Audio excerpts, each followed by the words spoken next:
أعوذ بالله من الشيطان الرجيم.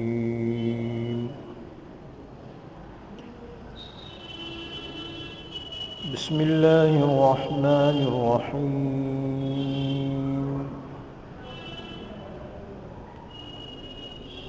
وإذ غدوت من أهلك تبوئ المؤمنين مقاعد للقتال والله سميع عليم. إذ همت طائفتان منكم لیڈیز کی طرف مائک پٹی ہے، کس کو معلوم ہے کہ جنانی کوئی باہر گیا ادھر کا مائک کھٹکا کون سا ہے؟ لیڈیز کی طرف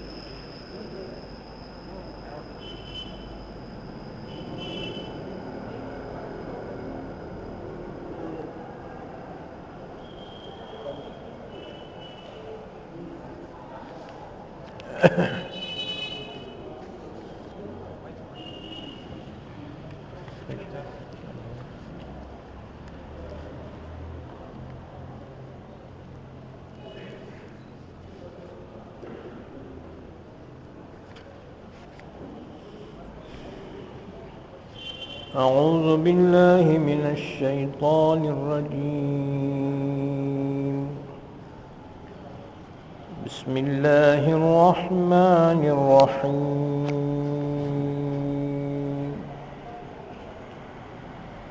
وإذ غدوت من أهلك تبوئ المؤمنين مقاعد للقتال والله سميع عليم. إذ همت طائفتان منكم أن تفشلا والله وليهما وعلى الله فليتوكل المؤمنون. ولقد نصركم الله ببدر وأنتم أذلة فاتقوا الله لعلكم تشكرون. إذ تقول للمؤمنين ألن يكفيكم أن يمدكم ربكم ب3,000 من الملائكة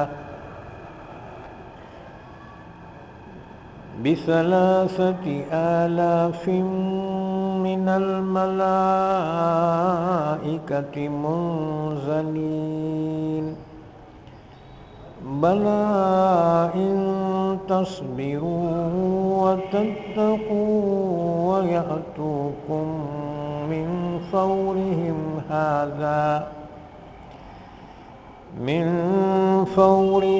هذا يمددكم ربكم ب5,000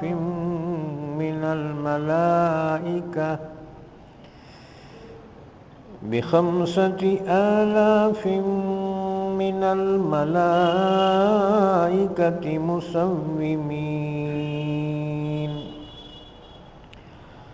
وما جعله الله إلا بشرى لكم ولتطمئن قلوبكم به وما النصر إلا من عند الله العزيز الحكيم. ليقطع طرفا من الذين كفروا أو يكبتهم فينقلبوا خائبين. ليس لك من الأمر شيء أو يتوب عليهم أو يعذبهم فإنهم ظالمون. ولله ما في السماوات وما في الأرض يغفر لمن يشاء ويعذب من يشاء والله غفور رحيم. يا أيها الذين آمنوا لا تأكلوا الربا أضعافا مضاعفة واتقوا الله لعلكم تفلحون. واتقوا النار التي أعدت للكافرين وأطيعوا الله والرسول لعلكم ترحمون. وسارعوا إلى مغفرة من ربكم وجنة عرضها السماوات والأرض أعدت للمتقين الذين ينفقون في السراء والضراء والكاظمين الغيظ والعافين عن الناس والله يحب المحسنين. والذين إذا فعلوا فاحشة أو ظلموا أنفسهم ذكروا الله فاستغفروا لذنوبهم ومن يغفر الذنوب إلا الله ولم يصروا على ما فعلوا وهم يعلمون أولئك جزاؤهم مغفرة من ربهم وجنات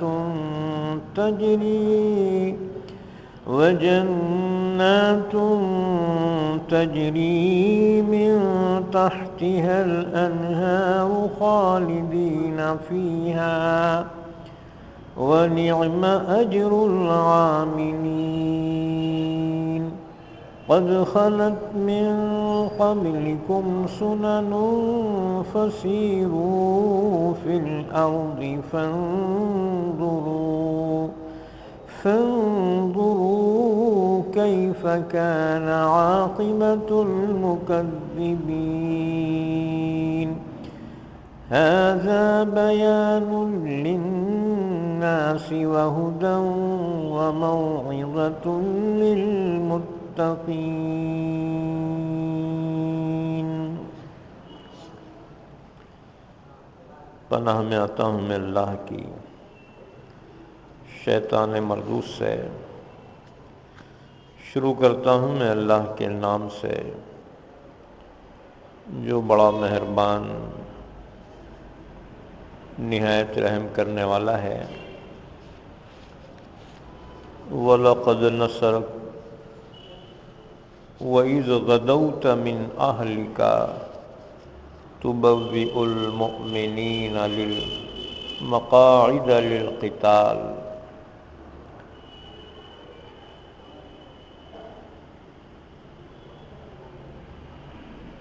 پناہ میں آتا ہوں میں اللہ کی شیطان مردود سے.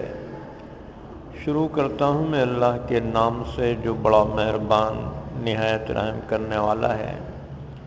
وَإِذْ غَدَوْتَ مِنْ أَهْلِكَ، اور وہ وقت یاد کرو جبکہ آپ صبح ہی صبح نکلے ہیں اے نبی صلی اللہ علیہ وسلم اپنے گھر سے. بٹھا رہے تھے ایمان والوں کو جنگ کرنے کے مقامات پر، اور اللہ سننے والا جاننے والا ہے. وہ وقت یاد کرو جب کہ ارادہ کر لیا تھا تم میں سے دو جماعتوں نے کہ بزدلی بتا دیں، حالانکہ اللہ ان کا مددگار تھا، اور اللہ ہی پر بھروسہ کرنا چاہیے ایمان والوں کو،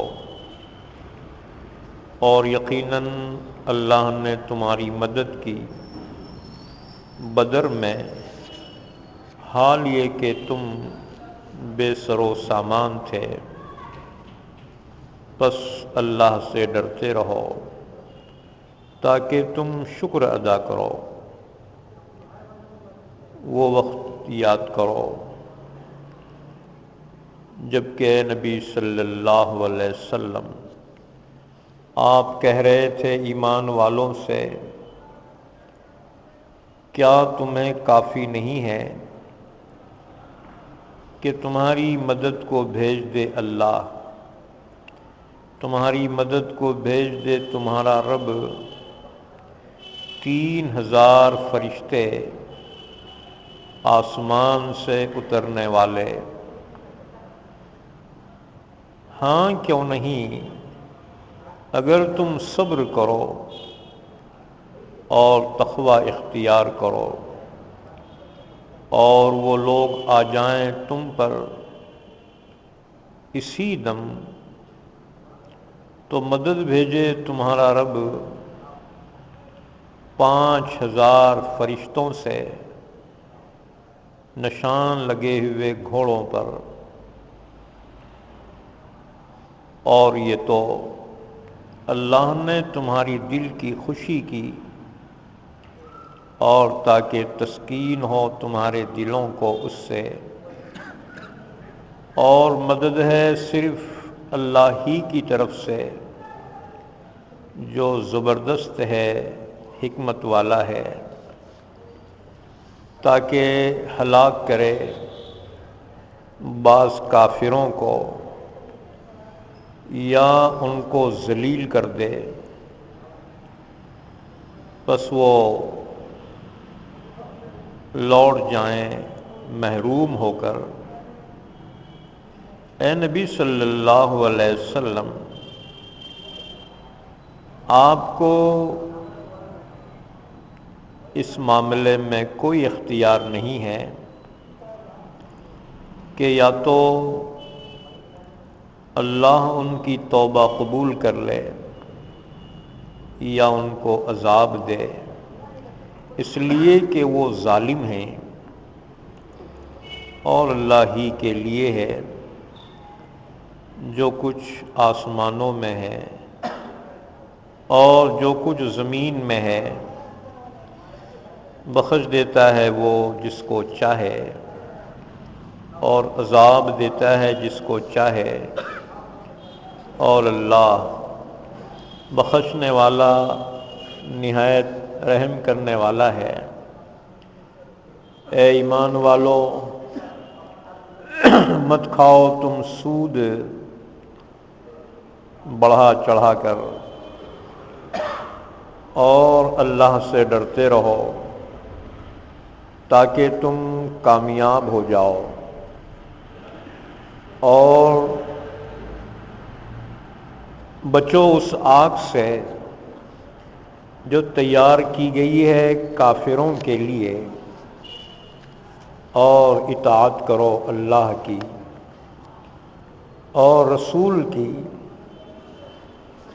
تاکہ تم پر رحم کیا جائے، اور جلدی کرو اپنے رب کی مغفرت کی طرف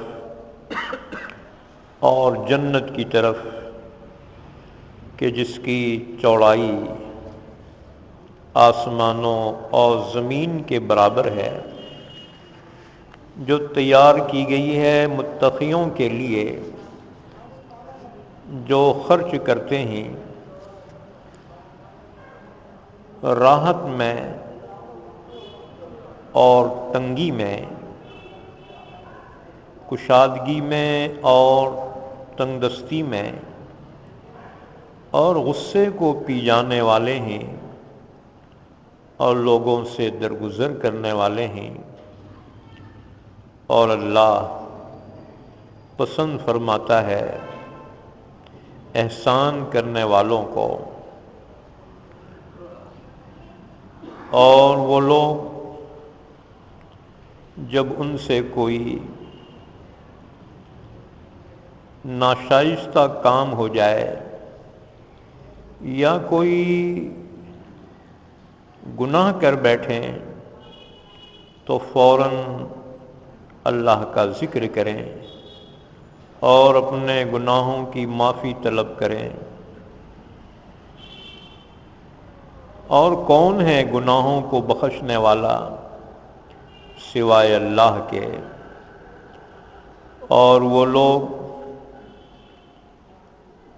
اصرار نہیں کرتے اپنے کیے ہوئے گناہ پر، اور وہ لوگ جانتے ہیں انہی لوگوں کا بدلہ مغفرت ہے ان کے رب کی جانب سے، اور ایسی جنتیں ہیں جن کے دامن میں نہریں جاری ہیں، ہمیشہ رہیں گے وہ ان میں، اور کیا ہی بہترین اجر ہے عمل کرنے والوں کے لیے۔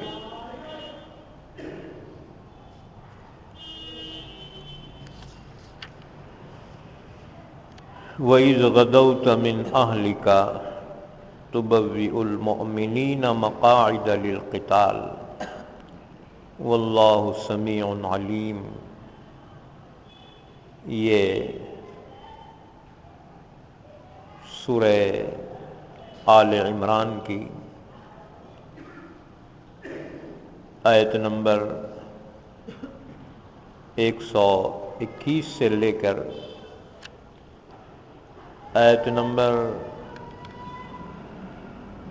136 تک پڑھی گئی ہیں۔ ان آیتوں کا ربط ان سے پہلی آیتوں سے یہ ہے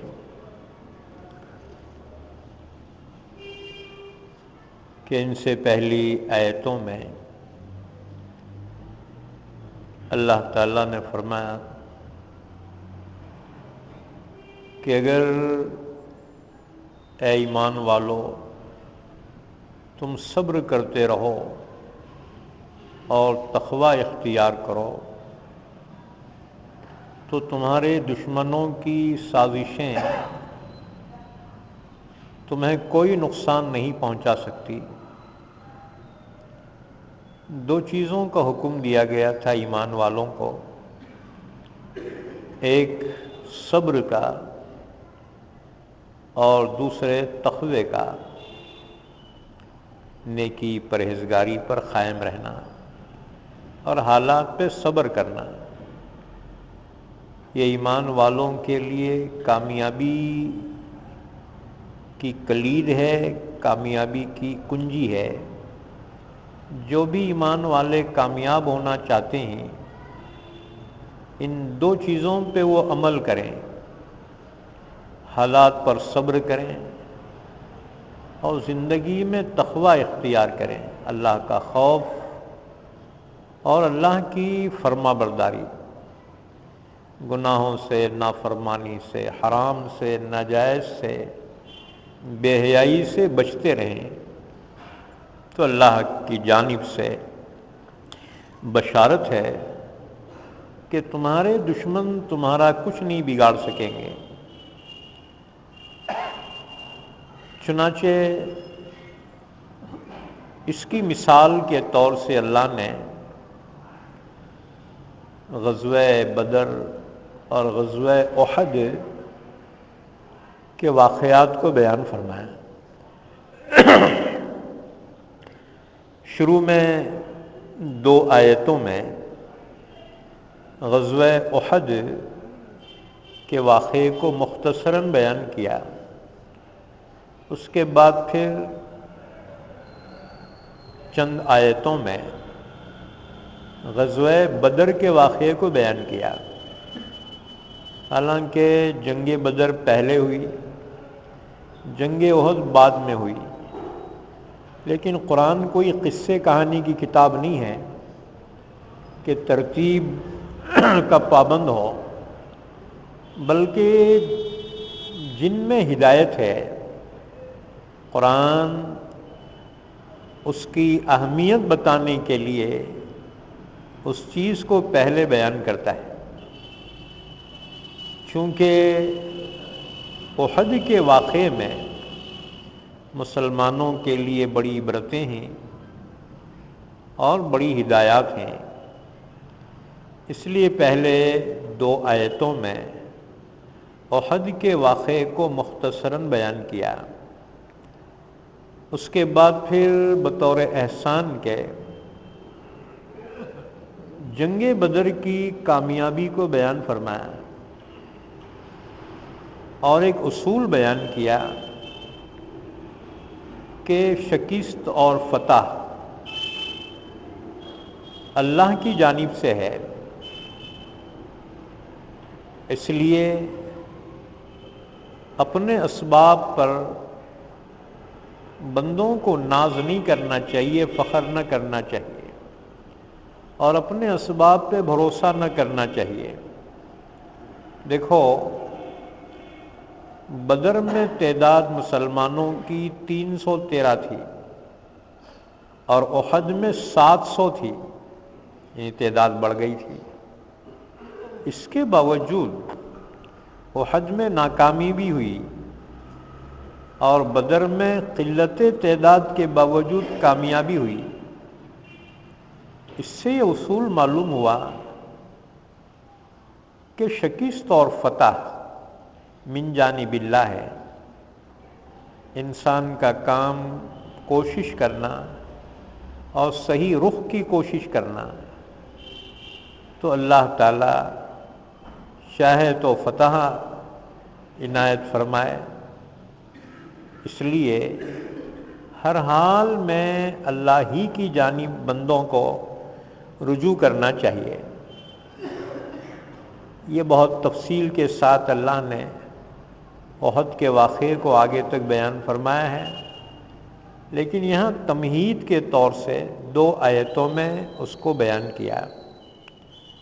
چنانچہ ہم وہ آیتیں پڑھتے ہیں۔ وَإِذْ غَدَوْتَ مِنْ أَهْلِكَ تُبَوِّئُ الْمُؤْمِنِينَ مَقَاعِدَ لِلْقِتَالِ۔ اے نبی صلی اللہ علیہ وسلم، وہ وقت یاد کیجئے جب کہ آپ اپنے گھر سے نکلے صبح کے وقت۔ غدا کے معنی صبح کے وقت کے ہے۔ من اہلی کا، اپنے گھر والوں کو چھوڑ کر آپ نکلے۔ اس سے بات معلوم ہوئی کہ اللہ کا حکم مقدم ہے، اولاد اور گھر والوں کی محبت اس میں ہرگز رکاوٹ نہ پیدا کرے۔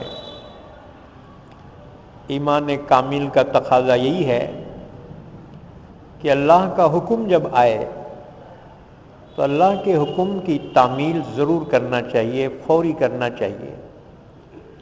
چنانچہ رسول اللہ صلی اللہ علیہ وسلم اپنے گھر کو چھوڑ کر نکلے جنگ احد کے لیے۔ اللہ کا حکم تھا، حالانکہ آپ کو یہ اطلاع مل چکی تھی کہ مشرکین مدینے پہ حملہ کرنے والے ہیں، اور آپ اپنے گھر والوں کو مدینہ چھوڑ کر باہر نکلے ہیں۔ اللہ کے حکم کی اہمیت نبی سے بڑھ کر کون جان سکتا تھا، اور ہمیں بھی اس سے یہی سبق دیا جا رہا ہے کہ ایمان والو، اللہ کے حکم کو پورا کرو۔ تمہاری اولاد اور بیوی بچوں کی محبت اس میں رکاوٹ پیدا نہ کرے۔ وَإِذْ غَدَوْتَ مِنْ أَهْلِكَ، اور وہ وقت یاد کیجئے آپ جب صبح ہی صبح آپ نکلے۔ معلوم ہوا کہ احد کے لیے حضور جو نکلے ہیں اس کی ٹائمنگ یہ تھی اللہ نے بیان کی وہ صبح کا وقت تھا، یعنی بعد نماز فجر آپ صلی اللہ علیہ وسلم احد کے لیے چلے، اور جب احد میں پہنچے ہیں، احد مدینے سے 3 یا 4 میل کے فاصلے پر ہے، یعنی زیادہ دور نہیں ہے۔ البتہ بدر دور تھا، بدر یہ جنوب مغرب میں مدینے سے 20 میل کے فاصلے پر تھا۔ اب جانتے ہو تم کہ میل سے مراد 1.5 کلومیٹر سے زیادہ ہوتا ہے، تو بدر مدینے سے تقریباً 20 میل کے فاصلے پر تھا جنوب مغرب میں، اور احد 3 یا 4 میل کے فاصلے پر تھا۔ آج بھی جو حاجی جاتے ہیں مدینہ پاک تو وہ احد ضرور جا کر آتے ہیں۔ تو رسول اللہ صلی اللہ علیہ وسلم سن 3 ہجری میں شوال کا مہینہ 7ویں شوال سن 3 ہجری میں جنگ احد کے لیے آپ مدینے سے روانہ ہوئے۔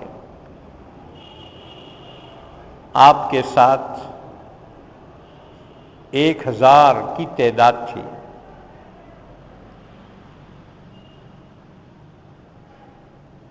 لیکن راستے میں منافقین کے سردار عبداللہ ابن ابی ابن سلول نے غداری کی اور 300 آدمیوں کو لے کر واپس آ گیا۔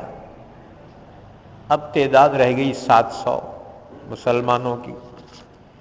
ان کے مقابلے میں لشکر کفار کی تعداد 3000 تھی۔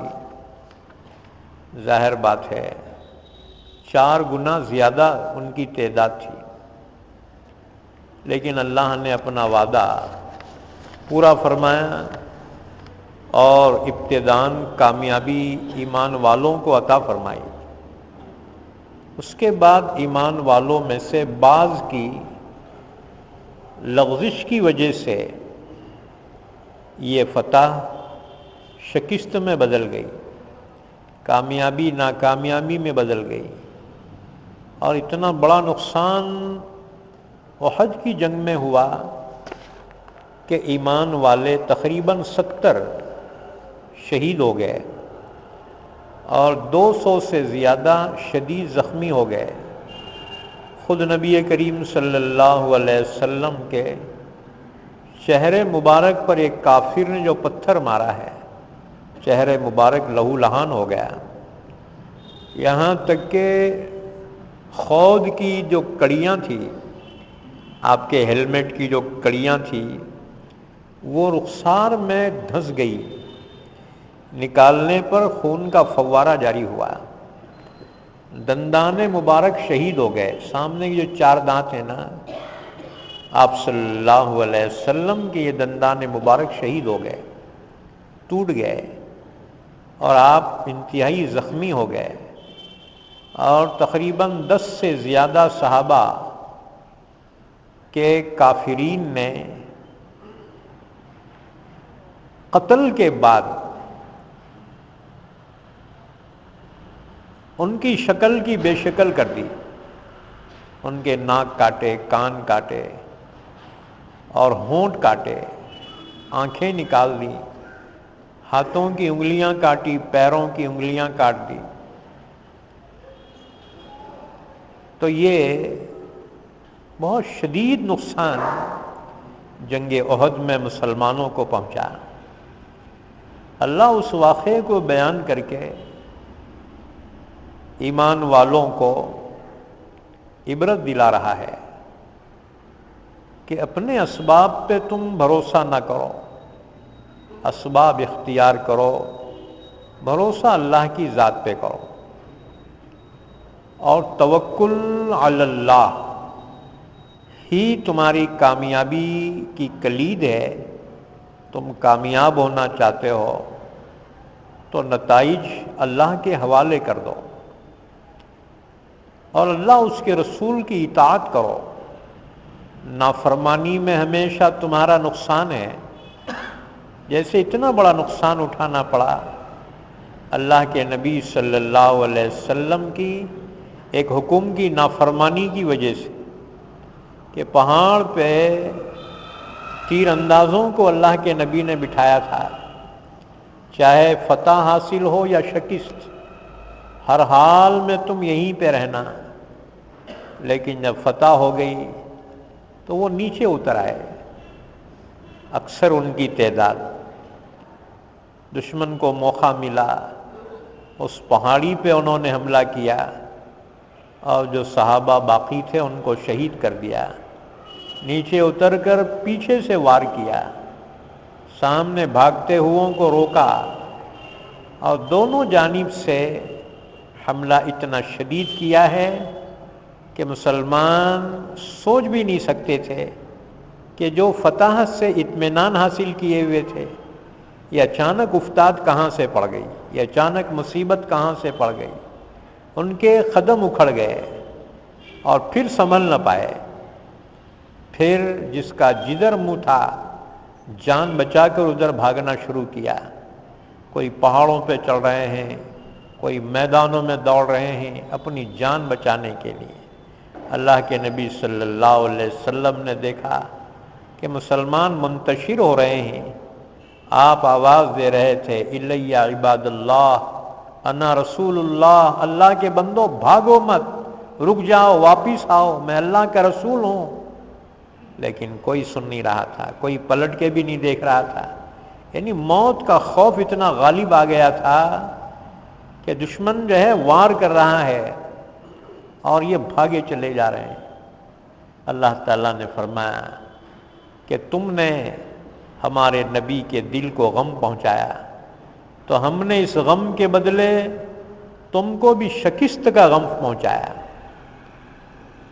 اذ تصعدون ولا تلؤون علی احد، جب تم بھاگے چلے جا رہے تھے پلٹ کر بھی نہیں دیکھ رہے تھے. والرسول يدعوكم في اخراكم، حالانکہ اللہ کے رسول تمہارے پیچھے تم کو آواز دے رہے تھے. سنی انسنی کر دی تم نے. موت کا خوف اتنا طاری ہو گیا، قدم اکھڑنے کے بعد جمنا بڑا مشکل ہے. اذ تصعدون ولا تلؤون على احد والرسول يدعوكم في اخراكم فاصابكم غما بغم، تم نے ہمارے نبی کے دل کو غم پہنچایا، ہم نے اس کے بدلے میں تمہیں شکست کا غم دیا. تو یہ احد کے واقعے میں بڑی عبرتیں ہیں، بڑی نصیحتیں ہیں، بڑی ہدایات ہیں. اس لیے اللہ نے سورہ آل عمران میں جنگ احد کے واقعات، اس کے نتائج کو تفصیل سے بیان فرمایا. جنگ احد پیش آنے کی وجہ یہ ہوئی کہ اس سے ایک سال پہلے یعنی 17 رمضان سن 2 ہجری میں ایک جنگ ہوئی تھی بدر کے میدان میں. ایک جانب مسلمان ہیں، دوسری جانب کفار مکہ کا لشکر ہے. مسلمانوں کی تعداد 313 ہیں، صرف 2 گھوڑے ہیں، 70 اونٹ ہیں. باری باری سے اونٹوں پہ سوار ہو رہے تھے سفر میں. اسی طرح سے کل 8 تلواریں ہیں ان کے پاس، باقی اور کوئی چیز نہیں ہے. یعنی ان اسباب بھی برابر نہیں تھے. اچانک نکلے تھے، قافلے کے لیے نکلے تھے، مدبھیڑ ہو گئی لشکر کے ساتھ. مشرکین کی تعداد 1000 تھی اور وہ ہر طرح کے کیل کانٹوں سے لیس تھے.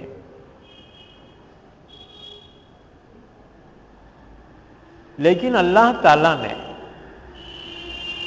ایمان والوں کو فتح مبین عطا فرمائی اور ان کی مدد کے لیے آسمان سے 3000 فرشتے نازل فرمائے جو ایمان والوں کو ہمت دلا رہے تھے، اور جو کافر ان پر بھاری پڑتا تھا فرشتے اس کو نمٹا دیتے تھے۔ اس طرح سے اللہ نے بدر میں فتح مبین عطا فرمائی۔ مشرکین مکہ کو اپنی طاقت، قوت اور جنگی تجربے پر بڑا ناز تھا، اسی لیے ابو جہل نے کہا تھا کہ ہم تو بدر ضرور پہنچیں گے اور وہاں پر مسلمانوں کو وہ سبق سکھائیں گے اور فتح کا جشن منائیں گے۔ لیکن فتح کا جشن کیا مناتے، وہ اپنے مقتل کی جانب پہنچ گئے، ان کی نعشیں ہی وہاں پر پڑی تھی۔ 70 بڑے بڑے سردار، ابو جہل، عتبہ، شیبہ، بڑے بڑے سردار جنگ بدر میں مارے گئے اور 70 ہی گرفتار ہو گئے۔ گویا قتل کی سزا بھی ملی اور ذلت کی سزا بھی ملی۔ بچے کچے جو واپس لوٹ گئے، مکے کا کوئی گھر ایسا نہیں تھا جس میں اپنے کسی عزیز کے مرنے پر ماتم نہ کیا جا رہا ہو۔ ہر گھر سے رونے کی آواز آتی تھی، یہاں تک کہ ان کے اندر انتقام کی آگ بھڑک اٹھی۔ انہوں نے کہا ہم بدر کا انتقام ضرور لیں گے، لیکن اتنا سرمایہ نہیں تھا، تو سب نے مل کر طے کیا ابو سفیان کے قافلے سے جو نفع ملا ہے وہ سارا نفع مسلمانوں کے خلاف انتقام بدر پر خرچ کیا جائے۔ سب نے اتفاق کیا اور بڑی زور شور کی تیاریاں شروع ہو گئی۔ گویا جنگ احد جنگ بدر کا انتقام تھا، اور انتقام بھی بڑا شدید تھا، یہاں تک کہ نہ صرف خاندان قریش بلکہ اور قبیلوں کو بھی اس کی دعوت دی تھی انہوں نے، اور انہوں نے بھی ساتھ دیا۔ 3000 کا اتنا عظیم لشکر لے کر وہ نکلے تھے، اور ان کا ارادہ یہ تھا کہ مدینے پر حملہ آور ہوں گے اور مدینے کی اینٹ سے اینٹ بجا دیں گے۔ اس طرح سے خواتین بھی ان کے ساتھ میں ہو گئی۔ خواتین کی ضرورت کیوں پیش آئی؟ وہ اس لیے آئی تھی، تقریباً 12 یا 14 ان کی تعداد تھی، اور ان کی جو سردارہ تھی ہندہ زوجہ ابی سفیان، یہ عتبہ کی بیٹی تھی، اور عتبہ جنگ بدر میں مارا گیا تھا، اپنے باپ کا انتقام لینے کے لیے چلی تھی۔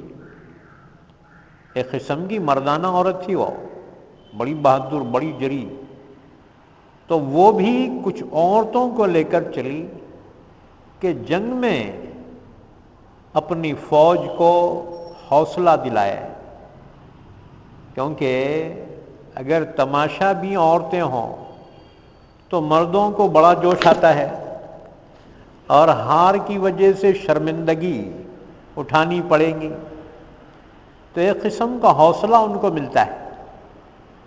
چنانچہ تاریخ میں ان عورتوں کے اشعار بھی محفوظ کر لیے ہیں۔ ہندہ اور وہ عورتیں اپنی فوج کو ہمت دلانے کے لیے اشعار پڑھتی تھی۔ ان تقبلوا نعانقوا، ان تقبلوا نعانقوا، وَنَفْرِشُ النَّمَارِقَ، کہ اگر تم لوگ میدان میں ڈٹے رہے اور فتح حاصل کی، ہم تمہیں گلے سے لگا لیں گے، تمہارے لیے نرم بسترے بچھائیں گے۔ او تدبروا نفارقوا فراق وامق، اور اگر تم بھاگے، پیٹ پھیر کر بھاگ گئے، دشمن کے مقابلے میں قدم تمہارے نہیں جمے، ہمت ہار کے بھاگ جاؤ گے، تو پھر ہم تمہیں چھوڑ دیں گے ہمیشہ کے لیے۔ یہ اشعار جب پڑھتی تھی تو اس لشکر میں جوش پیدا ہوتا تھا۔ اچھا، ان کے مقابلے میں رسول اللہ صلی اللہ علیہ وسلم جنگ احد کے موقع پر اللہ سے یوں دعا مانگ رہے ہیں، اللہم بک اصول وفیک اقاتل حسبی اللہ ونعم الوکیل۔ اے اللہ، میں تجھ ہی سے قوت حاصل کرتا ہوں اور تیرے ہی نام سے میں حملہ کرتا ہوں،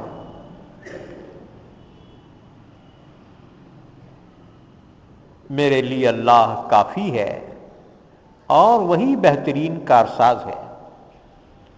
گویا اللہ کی طرف رجوع ہیں اللہ کے نبی صلی اللہ علیہ وسلم۔ ایسے حالات میں اللہ کی طرف رجوع کرنا چاہیے۔ نبی کا ایک عمل امت کے لیے رہنما ہے، قابل عمل ہے۔ تو رسول اللہ صلی اللہ علیہ وسلم یوں دعا فرما رہے ہیں، اللہم بک اصول وفیک اقاتل حسبی اللہ ونعم الوکیل۔ اسی طرح سے اللہ کی ذات پر ایمان والوں کو ہمیشہ بھروسہ کرنا چاہیے کہ اللہ کے سوا کوئی نہیں ہے کامیابی کا عطا کرنے والا۔ اس سلسلے میں ایک روایت اور سنو۔ حضرت عمر رضی اللہ تعالیٰ عنہ کے زمانے میں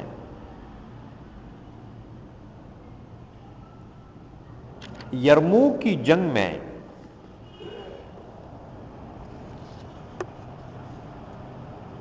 محاذ سے ایک خط امیر المومنین کے پاس پہنچا، حضرت عمر کے پاس۔ اس خط میں درخواست کی گئی تھی، امیر المومنین، دشمن کی تعداد بہت زیادہ ہے، ہم لوگ تعداد میں بہت کم ہیں، لہذا آپ کمک روانہ فرمائیے، یعنی مزید لشکر کو روانہ کیجیے ہماری مدد کے لیے، ہم بہت کم تعداد میں ہیں۔ اس کے جواب میں حضرت عمر نے خط لکھا۔ حضرت عمر کے خط کا مضمون یہ تھا، قد جاءنی کتابکم، تمہارا خط مجھ کو پہنچا،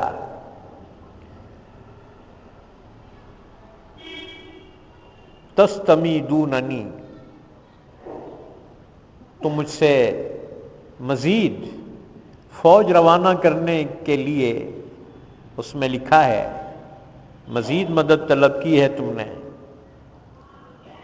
وَإِنِّي أَدُلُّكُمْ عَلَىٰ مَنْ هُوَ أَعَزُّ نَصْرًا وَأَحْسَنُ جُنْدًا، میں تمہیں ایک ایسی ذات کا پتہ دیتا ہوں کہ جو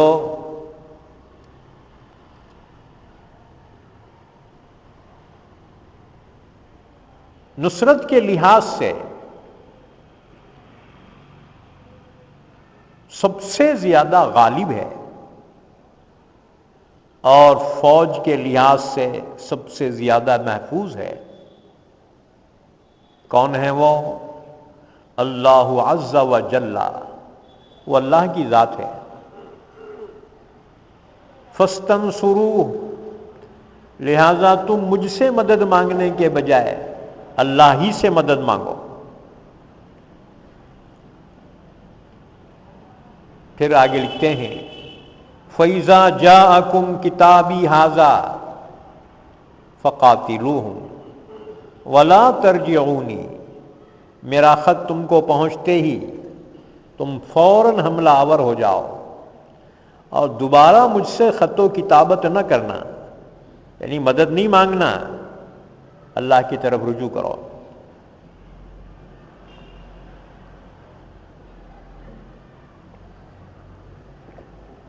راوی فرماتے ہیں حضرت عمر کا خط ہمارے پاس پہنچا اور ہم نے توکلاً علی اللہ دشمن پر حملہ کیا۔ اللہ تعالیٰ نے دشمن کو ذلیل کیا اور شکست دے دی، اللہ نے ہمیں کامیابی عطا فرمائی۔ حضرت عمر کے اس جواب سے اس بات کا پتہ چلتا ہے عمر جانتے تھے کہ مسلمانوں کی فتح اللہ ہی کی مدد سے ہوتی ہے، نہ کہ ان کے اسباب کی وجہ سے۔ اس وجہ سے بھی کہ اللہ تعالیٰ نے حنین کے موقع پر، غزوہ حنین فتح مکہ کے بعد جو ہوا، مسلمانوں کی تعداد، لشکر اسلام کی تعداد 12,000 تھی اور قبیلے حوازن حنین کے لوگوں کے لشکر کی تعداد صرف 4,000 تھی۔ مسلمان ان سے 3 گنا زیادہ تھے۔ اب تک ہمیشہ یہ ہوتا رہا کہ مسلمان کم تعداد میں رہے تھے اور ان کے مقابل وہ زیادہ تعداد میں رہے تھے، لیکن اب کہ یہ ہوا کہ مسلمانوں کی تعداد حنین میں ان سے 3 گنا زیادہ تھی، 12,000 کی تعداد۔ مسلمانوں نے سوچا اب تک ہم کم تعداد میں رہے تو جیتتے رہے، آج تو تعداد ہماری زیادہ ہے، آج تو جیت ہی جیت ہے، آج تو ہارنے کا سوال ہی نہیں پیدا ہوتا۔ بس اسی زعم میں جب وادی کے اندر پہنچے ہیں تو ان لوگوں نے پہلے ہی سے اپنے تیر اندازوں کو پہاڑوں کے پیچھے چھپا کر رکھا تھا کہ لشکر اسلام جب بیچ میں آ جائیں تو اوپر سے تیر برسائے جائیں۔ چنانچہ جیسے ہی یہ لوگ اس وادی میں پہنچے ہیں، پہاڑوں سے گھرے ہوئے میدان میں، ابھی سنبھلنے نہیں پائے تھے جو تیروں کی بارش شروع ہو گئی کہ مسلمانوں کے قدم اکھڑ گئے، بھاگنا شروع کیا۔ اللہ کے نبی صلی اللہ علیہ وسلم کے ساتھ صرف 6 جانثار صحابہ موجود ہیں، باقی سب نے راہ چھوڑ دی۔ یہاں تک کہ اللہ کے نبی نے اپنے چچا حضرت عباس سے فرمایا کہ ان کو آواز دو کہ او بیعت رضوان والو، تم کہاں ہو؟ تم نے تو نبی کے ہاتھ پر بیعت کی تھی، ہر حال میں ہم آپ کا ساتھ دیں گے، چاہے ہماری جانیں کیوں نہ قربان ہو۔ چنانچہ حضرت عباس نے آواز لگائی، بہت بلند آواز تھی ان کی، مسلمانوں کے کانوں میں پڑی، واپس لوٹے، اور اس کے بعد جب جم کے لڑے ہیں اللہ نے پھر کامیابی عطا فرمائی۔ اللہ نے اس احسان کو یاد دلایا۔ وَيَوْمَ حُنَيْنٍ إِذْ أَعْجَبَتْكُمْ كَثْرَتُكُمْ، ایمان والو وہ وقت بھی یاد کرو حنین کے اندر۔ وَيَوْمَ حُنَيْنٍ إِذْ أَعْجَبَتْكُمْ كَثْرَتُكُمْ، جب تم کو اپنی کثیر تعداد پر فخر ہوا، گھمنڈ ہوا، پھر کیا ہوا؟ تمہاری یہ تعداد، قوت کچھ کام نہیں آئی۔ وَيَوْمَ حُنَيْنٍ إِذْ أَعْجَبَتْكُمْ كَثْرَتُكُمْ فَلَمْ تُغْنِ عَنْكُمْ شَيْئًا، کچھ کام نہیں آئی تمہاری کثرت تعداد، قدم اکھڑ گئے، موت کے خوف سے بھاگنا شروع کیا، اور اس وجہ سے کہ تمہاری نظر اسباب پہ پڑی کہ آج تو ہماری تعداد زیادہ ہے، کبھی بھی کم تعداد میں رہتے تھے تو جیتتے تھے، آج تو زیادہ تعداد میں۔ فَلَمْ تُغْنِ عَنْكُمْ شَيْئًا وَضَاقَتْ عَلَيْكُمُ الْأَرْضُ بِمَا رَحُبَتْ، زمین باوجود وسعت کے تم پہ تنگ ہو گئی۔ ثُمَّ وَلَّيْتُمْ مُدْبِرِينَ، پیٹھ پھیر کر تم بھاگنے لگے۔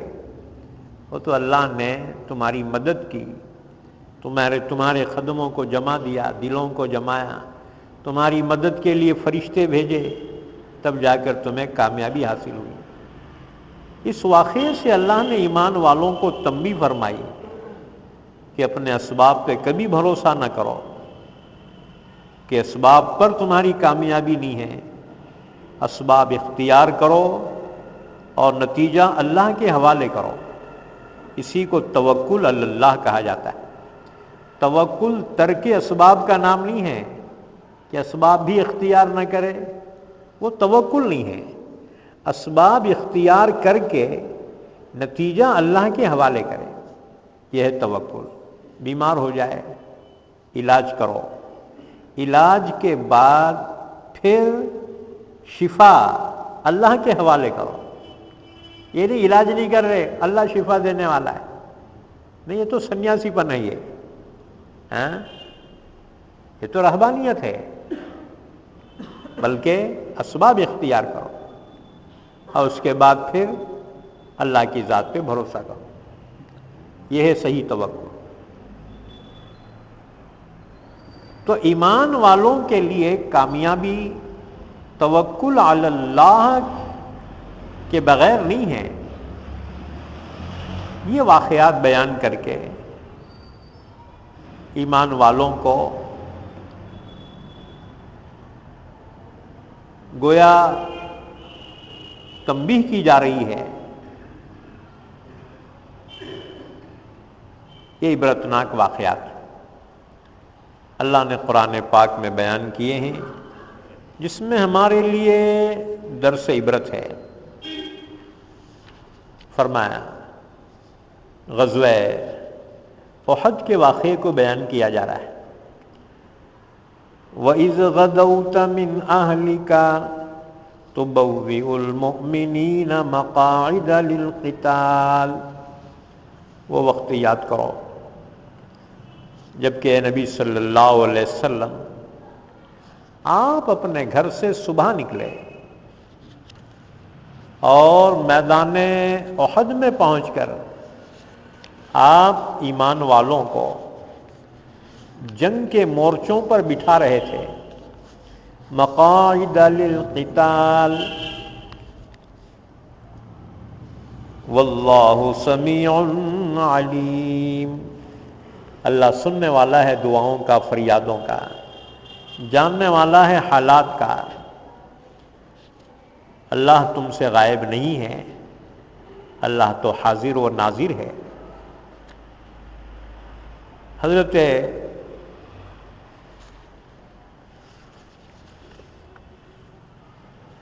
ابن ابی حاتم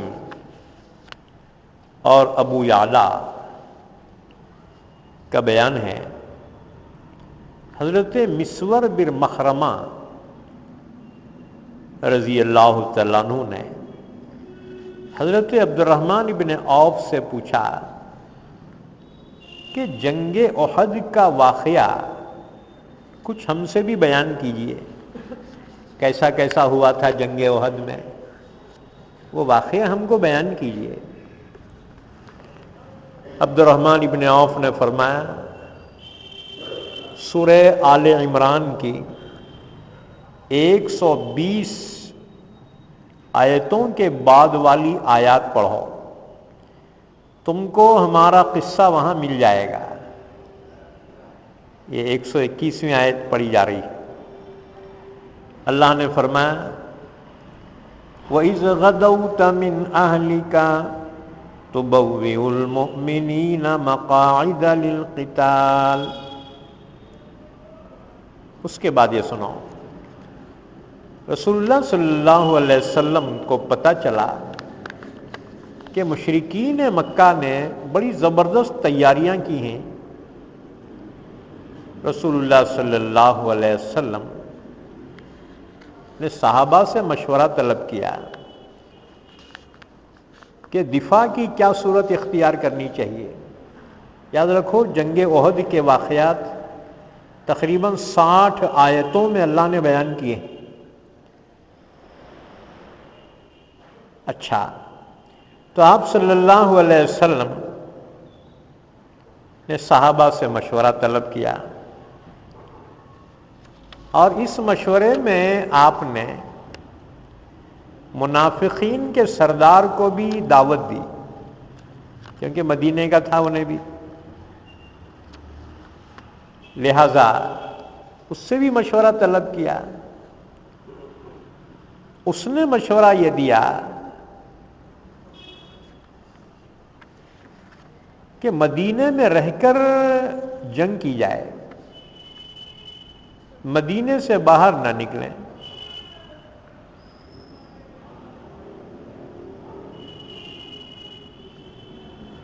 بہت سی رائے بھی آئی. رسول اللہ صلی اللہ علیہ وسلم کا منشا بھی یہی تھا کہ مدینے میں رہ کر دفاع بہتر ہو سکتا ہے، اس لیے کہ آنے والے اجنبی ہوں گے، مدینے کی گلیوں سے واقف نہیں ہوں گے، لہذا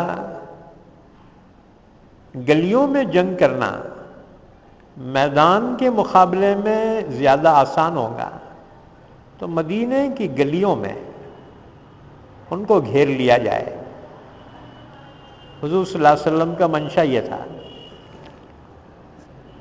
لیکن کچھ صحابہ وہ تھے جو جنگ بدر میں شریک نہیں ہوئے تھے. وہ بے چین تھے کہ کوئی موقع ہمیں اپنے جوہر دکھانے کا مل جائے تو اپنی ارمان ہم نکال لیں اللہ کی راہ میں. تو ایسے جذباتیوں نے کہا کہ یا رسول اللہ صلی اللہ علیہ وسلم، مدینے کے بجائے مدینے سے باہر مقابلہ کرنا بہتر ہے. ایسے لوگوں کی تعداد بڑھ گئی. اب ہمارے یہاں تو قانون یہ ہے کہ تعداد جس کی زیادہ فیصلہ اسی کے حق میں ہوتا ہے، اکثریت کا فیصلہ. لیکن اللہ کے رسول صلی اللہ علیہ وسلم موجود ہیں. آپ صلی اللہ علیہ وسلم من جانب اللہ جو بہتر جانتے ہیں وہی فیصلہ بہتر ہوتا ہے. چنانچہ رسول اللہ صلی اللہ علیہ وسلم نے اور صحابہ سے مشورہ طلب کیا. اکثروں کی تعداد کا مشورہ یہی تھا کہ مدینے سے باہر جا کے لڑیں. اسی اختلاف میں ابھی فیصلہ نہیں ہوا تھا. اللہ کے نبی صلی اللہ علیہ وسلم وہاں سے اٹھ گئے اور اپنے مکان تشریف لے گئے.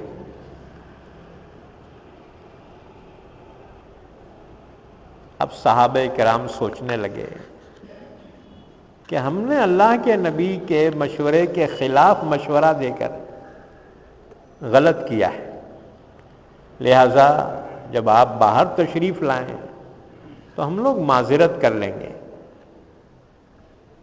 انصار کے سردار حضرت سعد نے بھی کہا لوگوں یہ تم نے کیا غضب کیا کہ اپنی رائے پر تم نے ضد کی، اللہ کے نبی کے حوالے کر دیتے، تم نے ان کو ناراض کیا. لہذا جب آپ تشریف لائیں تو آپ کے سپرد کیجئے. . . . . . . . . . . . . . . . . . . . . . . . . . . . . . . . . . . . . . . . . . . . 。 . . . . . . . ۔ ۔ ۔ ۔ ۔ ۔ ۔ ۔ ۔ ۔ ۔ آپ کا انتظار ہو رہا ہے. آپ گھر سے باہر نکلے، صحابہ نے دیکھا آپ زرہ پہنے ہوئے ہیں. زرہ یعنی لوہے کا لباس جنگ کا. حضور زرہ پہنے ہوئے ہیں، سر پر خود ہے، ہیلمٹ اور ہتھیار لگائے ہوئے ہیں. اس طرح سے آپ اپنی کمر سے چمڑے کا پرتلا لگے ہوئے ہیں جس میں تلوار ہوتی تھی، امامہ پہنے ہوئے، تلوار لٹکائے ہوئے. حضور اپنے حجرے سے باہر تشریف لائے اس شان کے ساتھ. کیا شان ہوگی نبی کی. لوگ حضور صلی اللہ علیہ وسلم کے مرضی کے خلاف مشورہ دینے پر بڑے شرمندہ ہو رہے تھے. عرض کیا یا رسول اللہ صلی اللہ علیہ وسلم، ہم نے آپ کی مرضی کے خلاف رائے دی ہے، ہم کو یہ نہ کہنا چاہیے تھا. یا رسول اللہ صلی اللہ علیہ وسلم، اب اگر آپ مناسب سمجھیں تو مدینے ہی میں رہیے، مدینے سے باہر نہ نکلیے. حضور نے جواب میں فرمایا، میں نے تم کو اسی بات کی دعوت دی تھی مگر تم نے نہیں مانا. اور فرمایا کسی نبی کے لیے یہ زیبا نہیں ہے کہ جب وہ ہتھیار لگا لے تو بغیر جنگ کیے ہتھیار اتار دے. نبی کا عزم ہوتا ہے. آپ نے فرمایا نبی کے لیے زیبا نہیں ہے کہ جب وہ ہتھیار لگا لے تو جنگ سے پہلے اس کو اتار دے. آپ صلی اللہ علیہ وسلم نے فرمایا دیکھو میں جو تمہیں حکم دوں اس پر عمل کرو، اللہ کے نام پر، اللہ پہ بھروسہ کر کے اب نکل چلو. جب ثابت قدم رہو گے، صبر کرو گے، اللہ تمہیں فتح اور کامیابی عطا فرمائے گا. اچھا، اس فرمانے کے بعد ایک جنازہ آیا. حضرت مالک بن عمرو نجاری رضی اللہ تعالیٰ عنہ کا انتقال ہو گیا تھا. حضور احد کی تیاری کر رہے ہیں، ایک صحابی کا انتقال ہو گیا. قبیلے بنو نجار جنازے کے مقام پر جنازہ لا کے رکھ دیا گیا.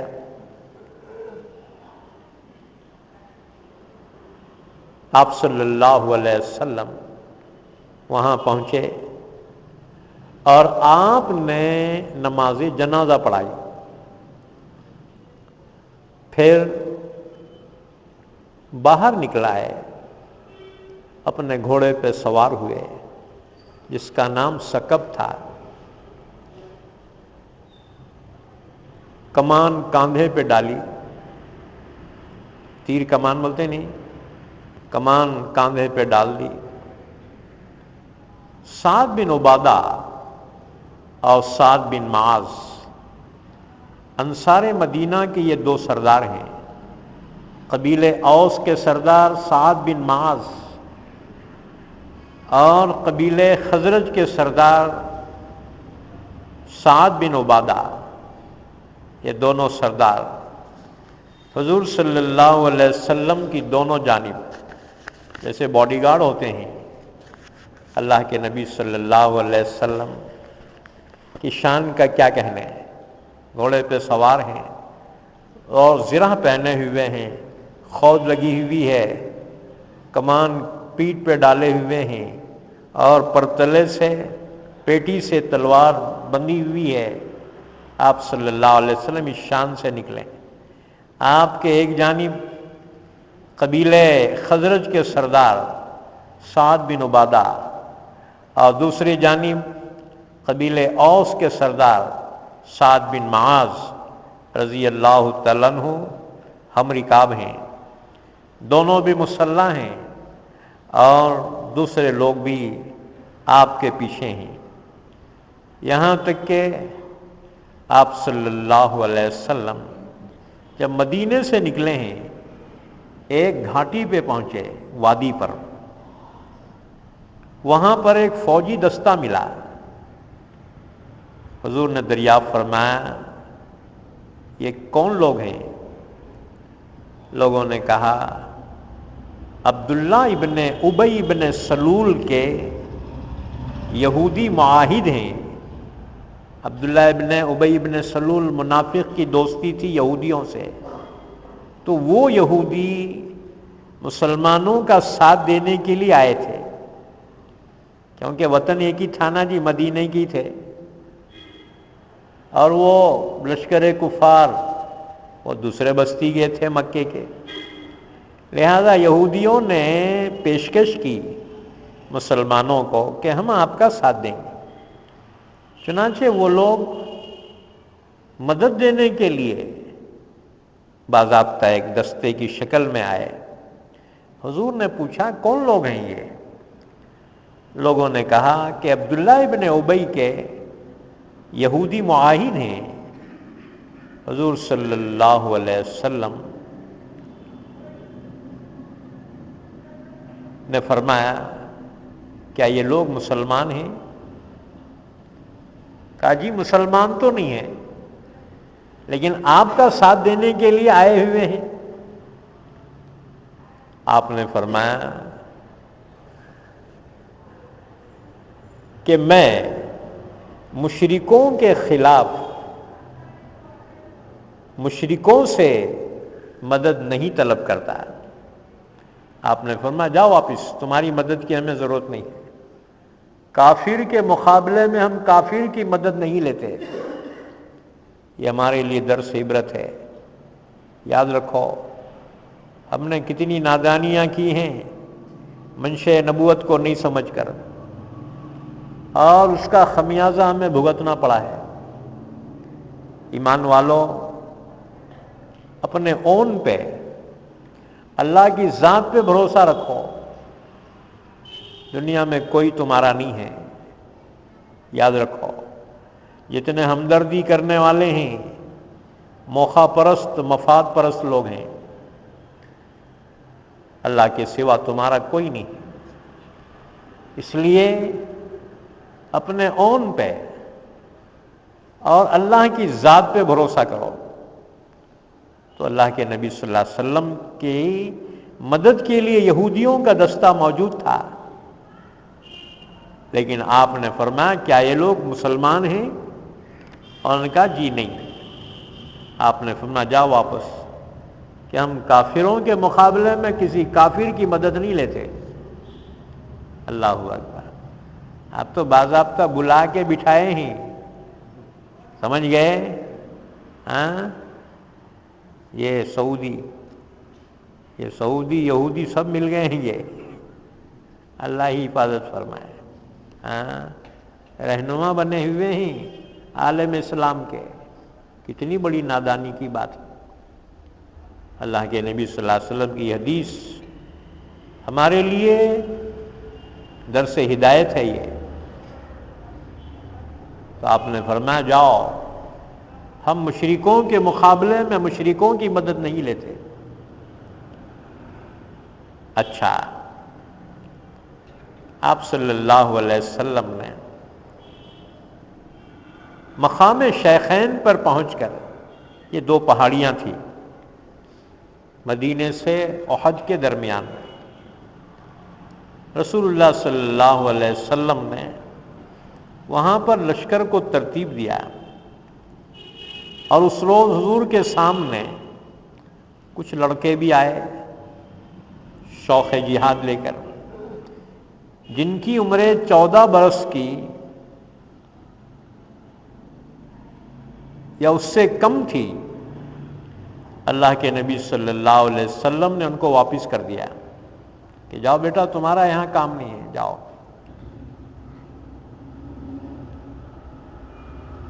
اسی طرح سے 15 سال والوں کو البتہ حضور نے اجازت دی، جن میں عبداللہ ابن عمر، زید ابن ثابت، اسامہ بن زید، زید ابن ارقم، براء ابن عازب، اسی طرح ابو سعید خدری، اوس ابن ثابت انصاری، یہ لوگ 15 سال کی عمر ہو گئی تھی، اللہ کے نبی نے ان کو لے لیا۔ رافع بن خدیج کو حضور نے لوٹا دیا۔ جب بتایا گیا حضور کو یہ لڑکا تیر چلانے میں بڑا ماہر ہے، اللہ کے نبی صلی اللہ علیہ وسلم نے اجازت دی کہ ٹھیک ہے، یہ بچے کو شامل کر لو۔ اس پر سمورہ بن جندب، یہ دوسرے بچے ہی ہیں، انہوں نے کہا کہ میں رافع کو کشتی میں پچھاڑ دوں گا، لہذا مجھے بھی لے لو۔ حضور نے وہیں پہ دونوں کی کشتی کرائی۔ تو اس وقت واقعے میں سمورہ بن جندب نے رافع بن خدیج کو پچھاڑ دیا، گرا دیا۔ حضور نے دونوں کو اجازت دی، چلو دونوں شامل ہو جائے۔ کیا شوق تھا اسلام پر مر مٹنے کا، اللہ کی راہ میں قربان ہونے کا۔ اس کے بعد ہی تو اسلام پوری دنیا میں پھیلا۔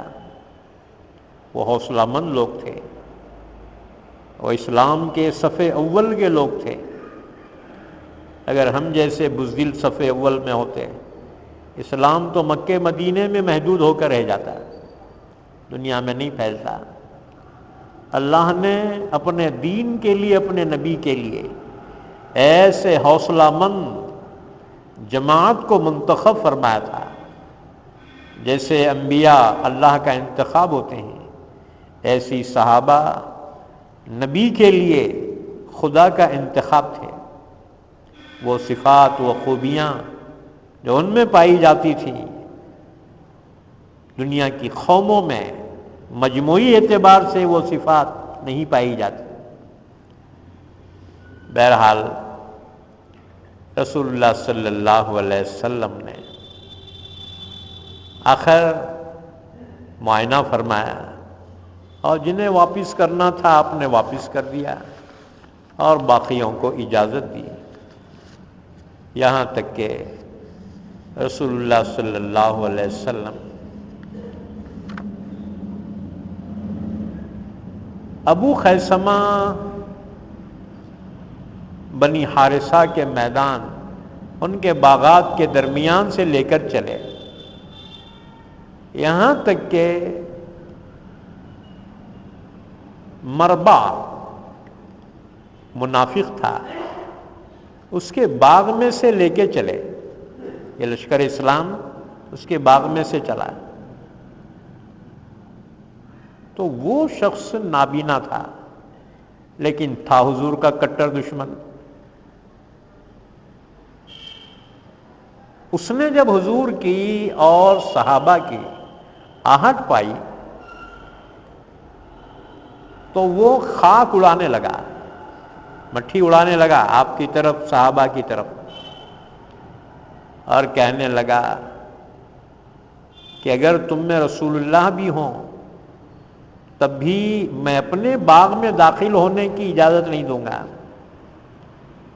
یہ کہہ کر لب بھرا مٹی سے، اور بولا اگر مجھے علم ہو جاتا کہ جس وقت یہ مٹی میں ماروں گا تو تمہارے چہرے ہی پر پڑے گی تو ضرور ماروں گا۔ لوگ اس کو قتل کرنے کے لیے چلے، ہاں کم بخت گستاخ رسول، صحابہ پہنچے ختم کرنے کے لیے، مگر حضور نے فرمایا اس کو قتل نہ کرو، کیونکہ یہ آنکھ کا بھی اندھا ہے، دل کا بھی اندھا ہے، یعنی یہ کمبخت ہے، اسے مار کے بھی کیا فائدہ؟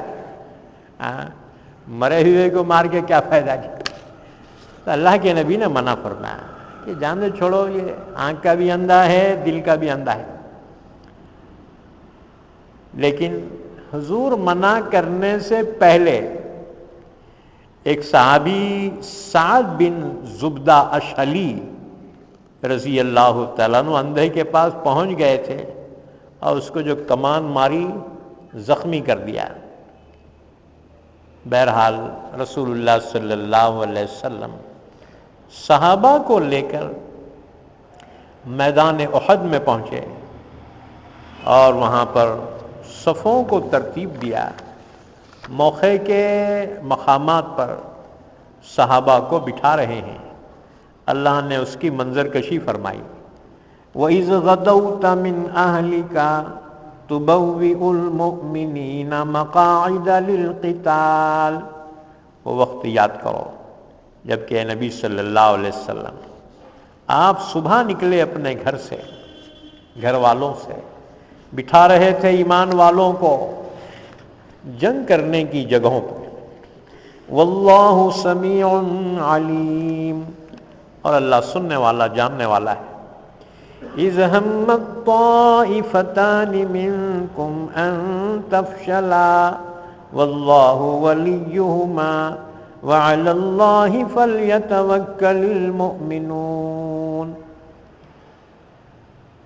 جیسے کہ بیان کیا گیا کہ جب لشکر اسلام مدینے سے روانہ ہوا تو ایک مقام پر منافقین کے سردار نے غداری کی،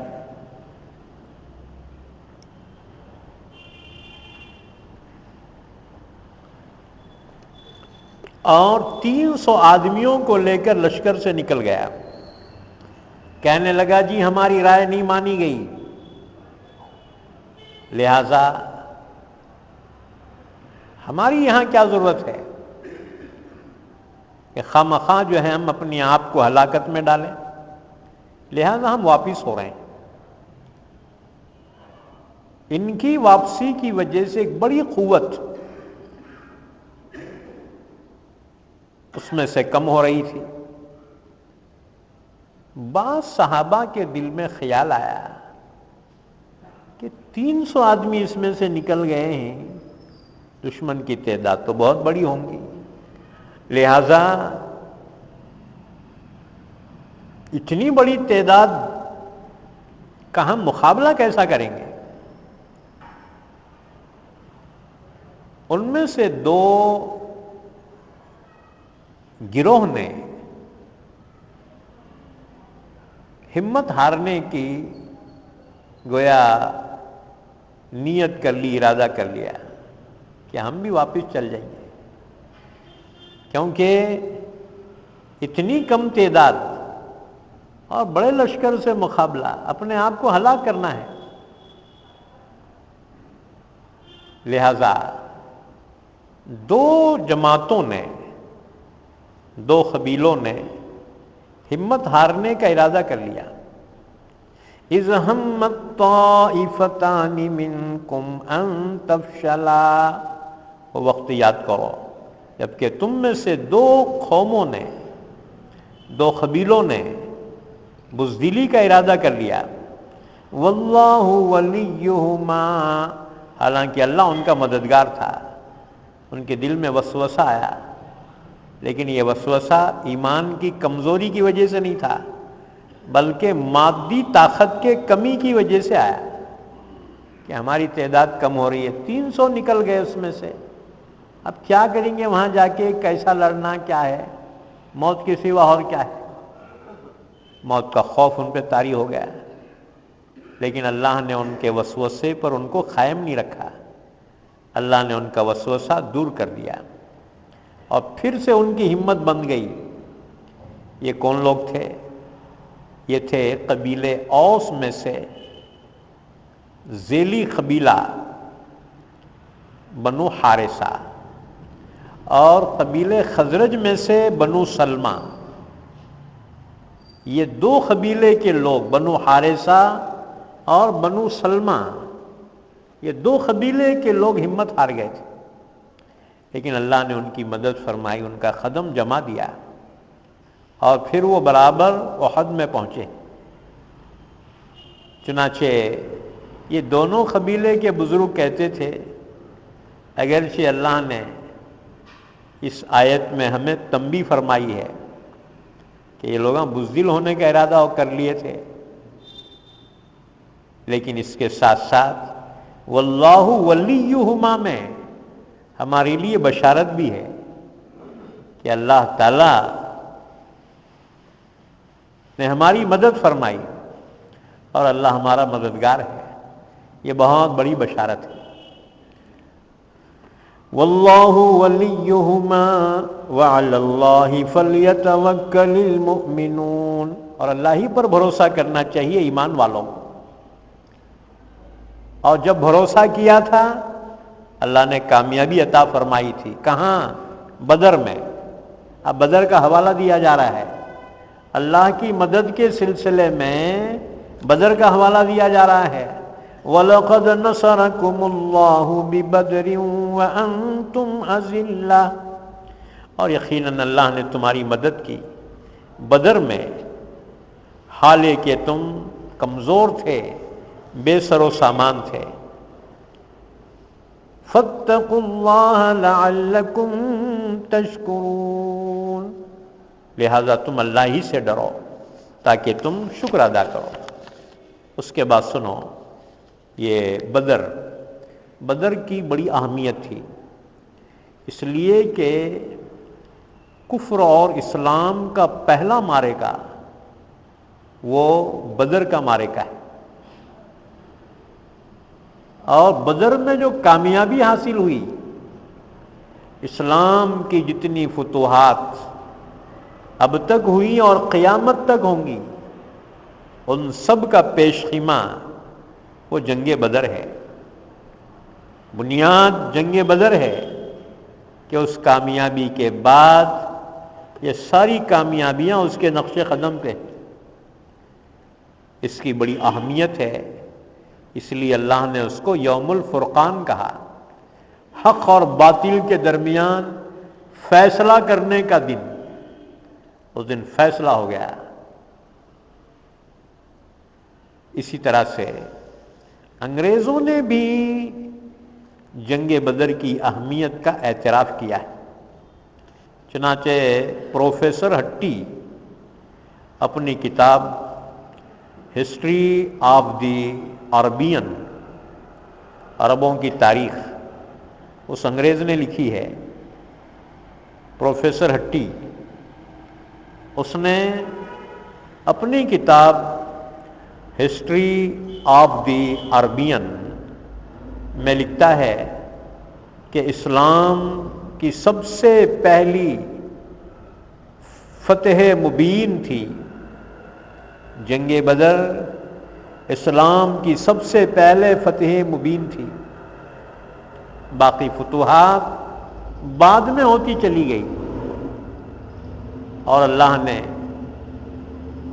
بدر کی فتح مسلمانوں کو عطا فرمائی، جبکہ مسلمان بے سر و سامان تھے، انتہائی کمزور تھے۔ معلوم ہوا اللہ کی نصرت اور مدد کے بغیر مسلمان کی کامیابی نہیں۔ دو چیزوں پر اصل زور دیا گیا ہے، ایک صبر اور دوسرے تقوی، اور یہ دونوں صفات اہل بدر میں کامل طور پہ موجود تھیں، اس لیے اللہ کی مدد آئی۔ آگے فرمایا اذ تقول للمؤمنین أَلَنْ يَكْفِيَكُمْ أَنْ يُمِدَّكُمْ رَبُّكُمْ بِثَلَاثَةِ آلَافٍ مِّنَ الْمَلَائِكَةِ مُنزَلِينَ۔ اللہ کے نبی صلی اللہ علیہ وسلم ایمان والوں کو ہمت دلا رہے ہیں کہ تم دل چھوٹا نہ کرو، اللہ کی مدد آ رہی ہے۔ اللہ کی مدد جو آئی ہے بدر کے اندر، فرشتوں کی شکل میں آئی۔ قرآن پاک کی آیتوں میں فرشتوں کی مدد کی تعداد مختلف بتائی گئی۔ ایک موقع پہ فرمایا کہ 1000 فرشتے بدر میں مسلمانوں کی مدد کے لیے آئے تھے، اور یہاں جو آیتیں ہیں آج جو ہم نے پڑھی ہیں ان میں 2 تعداد بیان کی گئی۔ ایک تو 3000 فرشتے مسلمانوں کی مدد کے لیے آئے، اور دوسرے 5000 فرشتوں کی مدد کی اللہ نے بشارت دی۔ لیکن 5000 کی بشارت شرط کے ساتھ مشروط تھی کہ مسلمانوں کو پتہ چلا تھا کہ کافروں کی مدد کے لیے کرز بن جابر محاربی اپنے قبیلے کے ساتھ کافروں کی مدد کے لیے آ رہا ہے۔ مسلمان سوچے یہ بہت ہیں، اور انہوں بھی آئے تو تعداد بڑھ جائیں گی، کہ اس وقت کافروں کے لشکر کی تعداد 1000 تھی۔ اگر کرز بن جابر المحاربی بھی آ گیا اپنے قبیلے کے ساتھ ان کی مدد کے لیے تو تعداد تو بہت زیادہ ہو جائیں گی۔ تو اللہ تعالیٰ نے تسلی دی شرط کے ساتھ، اگر وہ لوگ اسی وقت اچانک حملہ آور ہو جائیں تو ایمان والو ہم تمہاری مدد کریں گے 5000 فرشتوں کے ساتھ، 5000 فرشتے بھیجیں گے۔ لیکن کرز بن جابر المحاربی نہیں آیا، لہذا یہ 5000 کی مدد بھی نہیں آئی۔ تو اللہ تعالیٰ نے فرمایا اذ تقول للمؤمنین، اے نبی صلی اللہ علیہ وسلم وہ وقت یاد کرو جب آپ ایمان والوں کو تسلی دیتے ہوئے فرما رہے تھے أَلَنْ يَكْفِيَكُمْ أَنْ يُمِدَّكُمْ رَبُّكُمْ بِثَلَاثَةِ آلَافٍ مِّنَ الْمَلَائِكَةِ مُنزَلِينَ، کیا تمہارے لیے یہ کافی نہیں ہے کہ اللہ تعالیٰ تمہارا رب 3000 فرشتے بھیج کر جو آسمان سے اتارے جائیں گے تمہاری مدد فرمائے گا؟ بس اور ہونا 3000 فرشتے مدد کو آ رہے ہیں۔ اب یہاں سوال یہ ہے، ایک فرشتہ بھی کافی تھا کیوں جی؟ کیونکہ جبریل امین نے بستی صدوم کو، جس میں تقریباً 70,000 سے 1,00,000 تک انسان تھے، قوم لوط کے لوگ، اللہ کا عذاب آیا، اللہ نے جبریل کو بھیجا جا عذاب نازل کر، تو جبرائیل نے کیا کیا؟ وہ بستی کے نیچے ہاتھ ڈالا، پوری بستی ادھر اٹھائی، آسمان کے قریب لے گئے، پھر اس کو پلٹی ماری ہے۔ وَجَعَلْنَا عَالِيَهَا سَافِلَهَا، اوپر کا حصہ نیچے، نیچے کا اوپر ہو گیا۔ اب ایک جبرائیل نے لاکھوں کی تعداد کی بستی کو اکیلے اٹھا کے پٹکی دیا، تو بدر میں ایک کچھ بھیجنا تھا، 3000 بھیجے گئے۔ 3000 کیا ضرورت تھی؟ یاد رکھو فرشتوں کی قوت بہت زیادہ ہے، لیکن بدر میں فرشتے جو بھیجے گئے تھے وہ لڑنے کے واسطے نہیں بھیجے گئے تھے، ورنہ ایک فرشتہ کافی تھا۔ پھر کیوں بھیجے گئے تھے؟ ہمت دلانے کے لیے ایمان والوں کو۔ فَثَبِّتُوا الَّذِينَ آمَنُوا، اللہ کا حکم تھا دیکھو ایمان والوں کے دل کو ڈھارس بندھاؤ، ہمت حوصلہ۔ جو شخص قوت ارادی رکھتا ہے نا، تو چاہے دبلا پتلا ہی ہے، ہزاروں پہ بھاری ہوتا ہے، اور ہمت حوصلہ نہیں ہے، جسے میں ہتھی کی ہتھی فوج پہ بھاری ہوتا، کچھ کام کا نہیں۔ ہاں، اس لیے قوت، دل کی قوت بہت بڑی بات ہے۔ جو حوصلہ مند ہوتے ہیں نا، ہزاروں مصیبتیں مسکراہٹ میں حل کر دیتے ہیں، برداشت کر لیتے ہیں۔ اور جو ہمت کے کچے ہوتے ہیں، ایک بات پہ سوچتے بیٹھے اس میں مر جاتے، سوچتے سوچتے اٹیک آ جاتا ان کو، مر جاتے۔ اور ہمت حوصلے والے لوگ وہ امتحان سے گزر جاتے، آگ کا دریا پار کر جاتے ہیں۔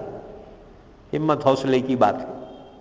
اللہ نے فرشتوں کو بھیجا تھا جنگ کرنے کے لیے نہیں، ورنہ ایک فرشتہ کافی تھا، بلکہ ہمت دلانے کے لیے۔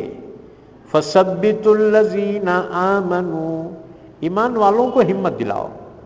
اچھا، اور اگر کوئی کافر ایمان والے پہ بھاری پڑ رہا ہو تو پھر کیا کرو؟ فَاضْرِبُوا فَوْقَ الْأَعْنَاقِ وَاضْرِبُوا لَهُمْ كُلَّ بَنَانٍ، پھر اس کی گردن پہ مارو، گردن پکڑ کے مارو، ہاں؟ یہ مین ہے یہ۔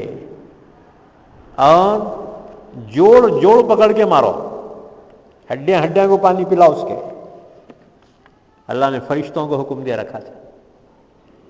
باقی اگر برابر چڑھا مقابلہ چھوڑ دو، تم خالی دیکھو۔ لیکن اگر کوئی کسی کمزور ایمان والے پہ بھاری پڑ رہا ہے تو پھر فَاضْرِبُوا فَوْقَ الْأَعْنَاقِ، ان کی گردنوں پہ مارو۔ وَاضْرِبُوا لَهُمْ كُلَّ بَنَانٍ، یا پھر جوڑ جوڑ پکڑ کے مارو۔ چنانچہ فرشتوں نے ویسے ہی کیا۔ براہ راست جنگ میں شامل نہیں تھے فرشتے، آئے تو تھے مدد کے لیے، لیکن ہمت کے ساتھ۔ جیسے کوئی کمزور آدمی ہے اور کوئی طاقتور اسے ہمت دلائے، میں ہوں نا، چل آگے مقابلہ کر، اس کی ہمت بڑھ جاتی ہے، حوصلہ بڑھ جاتا ہے۔ فرشتوں کی موجودگی کا علم فرشتوں یہ حضور کے ذریعے سے صحابہ کو ہو چکا تھا، لہذا صحابہ ہمت حوصلہ ان کا بڑھ چکا تھا۔ ایک صحابی نے جو بہت پستہ خط تھے، ناٹے خط کے تھے، دبلے تھے، بہت مختصر مفید تھے، حضرت عباس کو گرفتار کیا، حضور کی چچا کو، کافروں کی طرف سے آئے تھے، وہ بہت ہائٹیڈ تھے، وہ حضرت عباس، اونچا پورا چوڑا چکلا آدمی، حضور کے چچا۔ ان کو گرفتار کرا کون؟ ایک چھوٹے خط کے صحابی۔ اچھا جو ہے باضابطہ رسی سے بند کے پکڑ کے لے کے آ رہے ہیں، تعجب آ رہی، اتنا چھوٹا آدمی، اتنے بڑے آدمی، پہاڑ جیسے آدمی کو کیسا کیا گرفتار کرا؟ یاد رکھو فرشتے بن کے دیتے تھے، ہاں، ریڈی میڈ۔ اللہ تعالیٰ نے فرشتوں کو حکم دیا تھا جو بھاری پڑے اس کو نمٹاؤ۔ بعض صحابہ فرماتے ہیں جنگ بدر میں ہم ابھی اٹھائے ہتھیار، اس سے پہلے جو انہیں گر جا رہا۔ ہری ایسا کیسا؟ یعنی فرشتے نمٹا رہے تھے۔ فرشتے جو کوڑے مارتے تھے اس کی ضرب ایسی نشان پڑتا تھا جیسے کوئی داغ کا نشان ہو، ایسا نشان پڑ جاتا تھا۔ تو اللہ تعالیٰ نے فرمایا ایمان والوں سے، اے نبی آپ اس وقت کہہ رہے تھے اذ تقول للمؤمنین الن یکفیکم ان یمدکم ربکم بثلاثۃ آلاف من الملائکۃ منزلین۔ وہ وقت یاد کیجئے جب آپ ایمان والوں سے کہہ رہے تھے کیا تمہارے لیے کافی نہیں ہے کہ تمہارا رب تمہاری مدد کرے 3000 فرشتوں سے جو آسمان سے اتارے جائیں گے، یعنی اسپیشل ریجیمنٹ ہوں گی یہ پروردگار کی جانب سے۔ ایک روایت میں ہے 500 فرشتے حضرت جبرائیل کی کمانڈ میں تھے اور 500 فرشتے حضرت میکائیل کی کمانڈ میں تھے۔ باضابطہ یہ فرشتوں کی ریجمنٹ تھی، ایمان والوں کی مدد کے لیے اللہ کی جانب سے اسپیشل بھیجے ہوئے تھے۔ اللہ نے وہ احسان یاد دلایا کہ دیکھو تم توکل کرو اللہ پر جیسا کہ حق ہے، اللہ تمہاری مدد فرمائے گا فرشتوں کے ذریعے سے۔ اب یہاں سوال یہ ہے، اللہ ڈائریکٹ جو ہے ایمان والوں کی مدد کیوں نہیں کیا؟ یہ فرشتوں کو بھیجنے کی کیا ضرورت تھی؟ ہاں؟ یاد رکھو دنیا دارالاسباب ہے، یہاں ہوتا اللہ ہی کی جانب سے ہے، لیکن بظاہر اسباب اس کا ذریعہ بنتے ہیں۔ دارالاسباب ہے دنیا، جیسے شفا اللہ ہی دیتا ہے، لیکن اسباب ہیں ڈاکٹر اور دوائیں۔ شفا اللہ دیتا ہے، ڈاکٹر ذریعہ ہیں، دوائیں ذریعہ ہیں، یہ ذریعہ اختیار کرنا پڑے گا آپ کو۔ اللہ شفا دیتا ہے، اسی طرح سے رزق ہے، رزق اللہ ہی دیتا ہے۔ یہ تمہاری ملازمت، تجارت، کھیتی باڑی، مزدوری، یہ اسباب ہیں، یہ اسباب اختیار کرنا پڑے گا۔ روزی اللہ ہی دیتا ہے، لیکن ان کے تھرو دیتا ہے۔ اسی طرح موت ہے، موت اللہ ہی دیتا ہے، لیکن ذریعہ بنتا ہے بیماری، ایکسیڈنٹ، ہارٹ اٹیک اور بہت ساری چیزیں۔ لوگ بولتے رہے کیسا مرے جی انہوں؟ ارے ہارٹ فیل ہو کے مرے، کوئی یہ نہیں بولتا اللہ مارا بول کے مرے۔ او جی، اسباب ہی کی طرف لوٹاتے ہیں لوگ، کیونکہ دنیا دارالاسباب۔ اولاد اللہ ہی دیتا ہے، لیکن شادی بیاہ، اماں باوا، یہ اسباب ہیں، یہ اسباب اختیار کریں گے اللہ اولاد دے گا۔ حالانکہ اللہ محتاج نہیں ہے، اماں باوا کا محتاج نہیں ہے اولاد کے پیدا کرنے میں، لیکن دنیا دارالاسباب ہے۔ اس لیے یہاں پر جو بھی اللہ سے لوگے اسباب کے ذریعے سے لینا پڑے گا۔ اسی لیے دیکھو نبی سے بڑھ کر توکل کس کا ہو سکتا تھا؟ اس کے باوجود آپ نے جنگ میں زرہ پہنی تاکہ دشمن کا وار براہ راست جسم پہ نہ ہو۔ اللہ کے نبی نے زرہ پہنی، یہ بھی اسباب ہیں۔ تو نبی نے اسباب اختیار کیے۔ ترک اسباب رہبانیت ہے، اور اسلام میں رہبانیت کو کوئی جگہ نہیں ہے۔ مسلمان کوئی راہب نہیں ہوتا، راہب جو ہوتا ہے وہ مسلمان نہیں ہوتا، یہ تو اوروں کے مذاہب میں ہے۔ راہب بننا، سنیاسی بننا، سنیاس لینا، یہ تو اوروں کے مذہب میں ہے۔ اسلام میں رہبانیت نہیں، بلکہ اسباب اختیار کرو، محنت کرو، محنت کے ذریعے سے اسباب آتے ہیں، اور اسباب کے ذریعے سے اللہ بندوں کی ضرورت کو پوری فرماتا ہے۔ تو اللہ نے اسی لیے فرشتوں کو بھیجا، فرشتوں کے تھرو کام ہوا ہے۔ اَن یمدکم ربکم بثلاثۃ آلاف من الملائکۃ منزلین۔ اللہ کے نبی صحابہ کو تسلی دے رہے ہیں، تم اپنی قلت تعداد پر تم گھبراؤ نہیں، کیا کافی نہیں ہے تمہارے لیے کہ تمہارا رب تمہاری مدد کرے؟ 3000 فرشتوں کے ساتھ جو آسمان سے اتارے جائیں گے، یعنی اسپیشل ہوں گے وہ فرشتے۔ پھر فرمایا بلا ان تصبروا وتتقوا، ہاں کیوں نہیں، یعنی کافی ہیں۔ ان تصبروا وتتقوا، اگر تم صبر کرو گے اور تقوی اختیار کرو گے، وَيَأْتُوكُم مِّن فَوْرِهِمْ هَٰذَا، جیسے تمہیں اطلاع ملی ہے قرظ بن جابر المحاربی حملہ کرنے کے لیے اپنے قبیلے کو لے کر آ رہا ہے، اگر وہ فوری آ گیا، يُمْدِدُكُمْ رَبُّكُمْ بِخَمْسَةِ آلَافٍ مِّنَ الْمَلَائِكَةِ مُصَوِّمِينَ، تو تمہارا رب تمہاری مدد کرے گا 5000 فرشتوں کے ساتھ۔ کیسے ہوں گے؟ نشان لگے ہوئے ہوں گے، یعنی وہ فرشتے یونیفارم میں ہوں گے، جیسے لشکر کا، فوج کا یونیفارم ہوتا ہے، فرشتے بھی یونیفارم میں آئے۔ سنو اس سلسلے میں حضرت علی فرماتے ہیں اور حضرت ابن عباس نے فرمایا کہ فرشتوں کے امامے سفید تھے اور جن کی دمیں دونوں کاندھوں کے درمیان تھی، انہوں نے چھوڑ رکھی تھی، امامے باندھے فرشتے۔ اب تم بولیں گے فوج کو شملے کئی کو ہونا؟ یاد رکھو ایک فوج ہے ہمارے پاس بھی، ہمارے ملک میں فوج ہے نا جی ایک، شملہ پہنے میں ترا ہے لگے ہوئے، گھوڑ سوار فوج ہے وہ، گھوڑ سوار فوج کو دیکھے تم، شملہ پہنے ہوئے ہیں، ترا لگائے ہوئے ہیں، تو یونیفارم ہے اس کا۔ فرشتوں کا یونیفارم جنگ بدر میں یہ تھا۔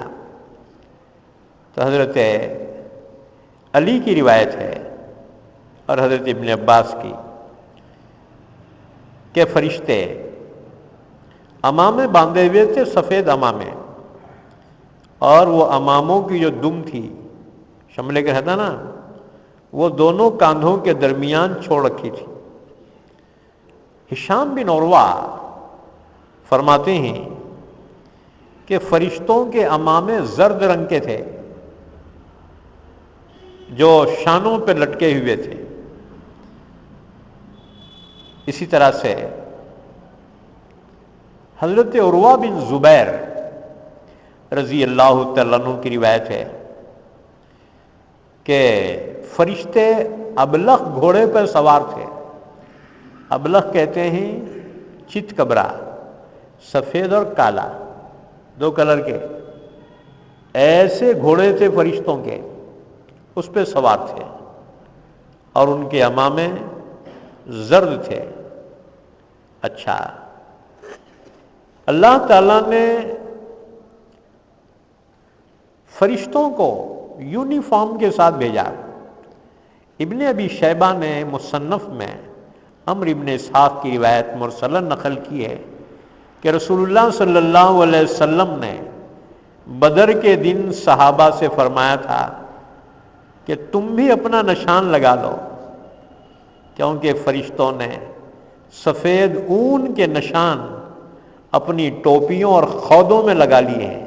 یعنی فرشتے ہیلمٹ بھی پہنے ہوئے تھے، وہ ہیلمٹ کو جو ہے سفید اون لگا ہوا تھا،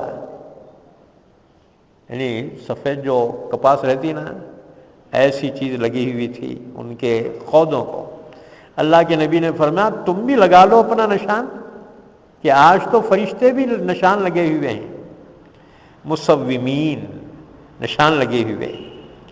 اسی طرح سے حضرت قتادہ فرماتے ہیں بدر کے دن مسلمان صابر رہے اور رسول اللہ صلی اللہ علیہ وسلم کے حکم کی خلاف ورزی سے بچے رہے، اس لیے اللہ نے 5000 کا وعدہ بھی پورا فرمایا۔ فرشتے آئے اور فرماتے ہیں یہی 5000 فرشتے قیامت کے دن تک مسلمانوں کے لیے پشت پناہ رہیں گے، بشرطے کہ مسلمان صبر اور تقوی اختیار کریں۔ اللہ کی یہ مدد مسلمانوں کے ساتھ رہیں گے۔ اسی طرح سے حضرت ابو ہریرہ کی روایت ہے کہ فرشتے کی نشانی سرخ اون تھی، لال کپاس لگے ہوئے۔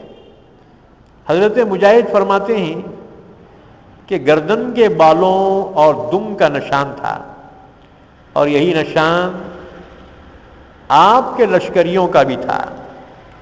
حضرت جبریل امین بدر کے دن آئے تھے، ان کے گھوڑے کا نام تھا حیزوم۔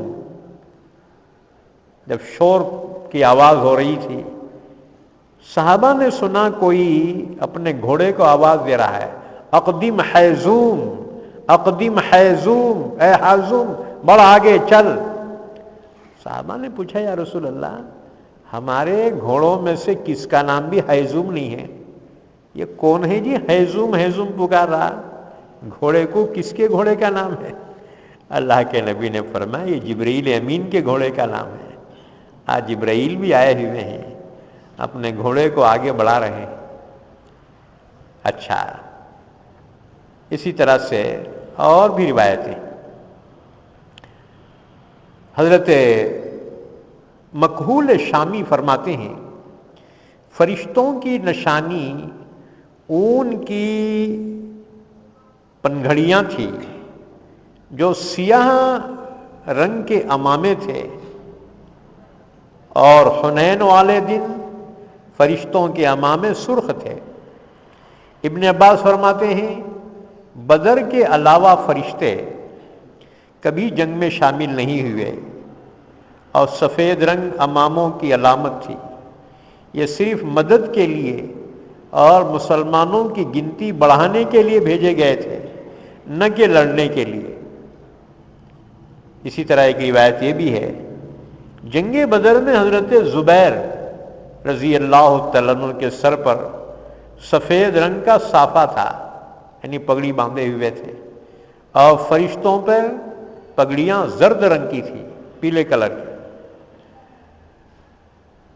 اللہ تعالیٰ نے اس بدر کے جنگ کی منظر کشی فرمائی اور فرمایا بلا ان تصبروا وتتقوا، ہاں کیوں نہیں، اگر تم صبر کرو اور تقوی اختیار کرو. وَيَأْتُوكُم مِّن فَوْرِهِمْ هَٰذَا، اور جس کے آنے کے خوف ہے اگر وہ اسی وقت اچانک حملہ ور ہو جائے تو پھر یمددکم ربکم بخمسۃ آلاف من الملائکۃ مسومین، تو مدد کرے گا تمہارا رب 5000 فرشتوں کے ساتھ جو نشان لگائے ہوئے ہوں گے. وما جعلہ اللہ الا بشرا لکم، یہ 5000 کی جو تعداد ہے اللہ نے فرمایا یہ صرف خوشی کے لیے اللہ نے بیان کی تاکہ مسلمان ہمت نہ ہارے، اور نہیں بنایا اس خبر کو مگر بشارت تمہارے لیے. وَلِتَطْمَئِنَّ قُلُوبُكُمْ بِهِ، اور تاکہ اس کے ذریعے تمہارے دل مطمئن ہو جائے. وَمَا النَّصْرُ إِلَّا مِنْ عِنْدِ اللَّهِ الْعَزِيزِ الْحَكِيمِ، اور مدد تو اللہ ہی کی جانب سے ہے جو غالب ہے، حکمت والا ہے. لِيَقْطَعَ طَرَفًا مِّنَ الَّذِينَ كَفَرُوا أَوْ يَكْبِتَهُمْ فَيَنْقَلِبُوا خَائِبِينَ. اللہ نے جنگ بدر میں فرشتوں کو بھیجا. کیوں بھیجا؟ کیوں یہ جنگ ہوئی؟ تاکہ کافروں کی ایک جڑ کٹ جائے، کیونکہ جتنے اصل سرغنے تھے نا، جتنے اصل بدماش وہ بدر میں مارے گئے. ابو جہل ہے، عتبہ ہے، شیبہ ہے، جو امداد بھی کرتے تھے اور بدماشی میں نمبر 1 کے جتنے تھے نا وہ بدر میں آ کے مارے گئے. اگر جنگ بدر نہ ہوتی تو یہ جو ہے سرغنے بہت جلا کھاتے تھے. کب تک جلا کھاتے نہیں معلوم. عبداللہ بن مسعود رضی اللہ تعالیٰ عنہ فرماتے ہیں کہ ایک مرتبہ ابو جہل نے عبداللہ ابن مسعود کو مارا. عبداللہ ابن مسعود اصل میں چرواہے تھے، بکریاں چراتے تھے، جانور چرانے والے تھے. ایک مرتبہ رسول اللہ صلی اللہ علیہ وسلم مدینے سے باہر چلے، ابو بکر صدیق ساتھ میں تھے، تو حضور کو پیاس کی شدت محسوس ہوئی. پانی نہیں تھا، عرب پانی کی جگہ دودھ بھی پی لیتے ہیں.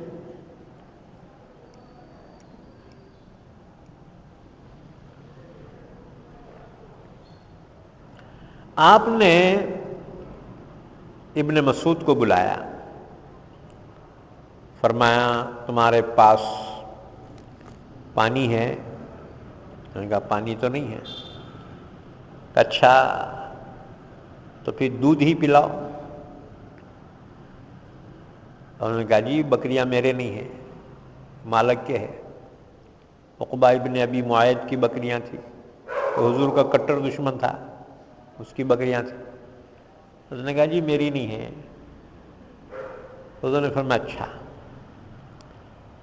جو ابھی تک بیاہی نہیں گئی ہے، ایسی پاٹ، ایسی بکری جو ابھی بیاہی نہیں گئی، وہ لے کر آؤ جس کے دودھ ہی نہیں ہوتا۔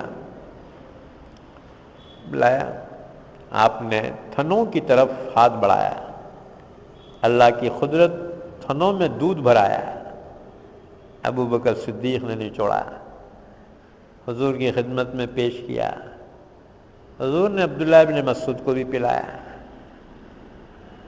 آپ نے فرمایا جیسے پہلے تھے تھن ویسی ہو جاؤ، پہلے تھے ویسے ہی ہو گئے۔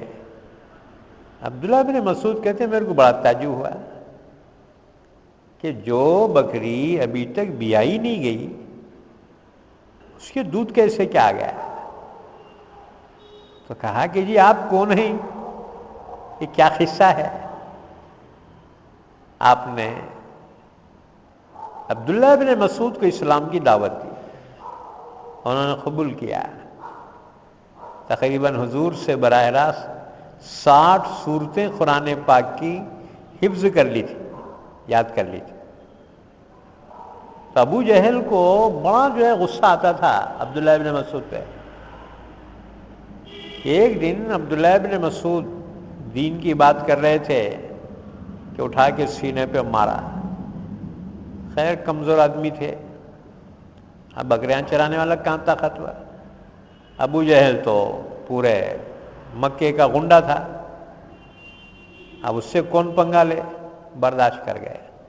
دل میں بات رہ گئی عبداللہ بن مسعود کی۔ اچھا، اس کے بعد پھر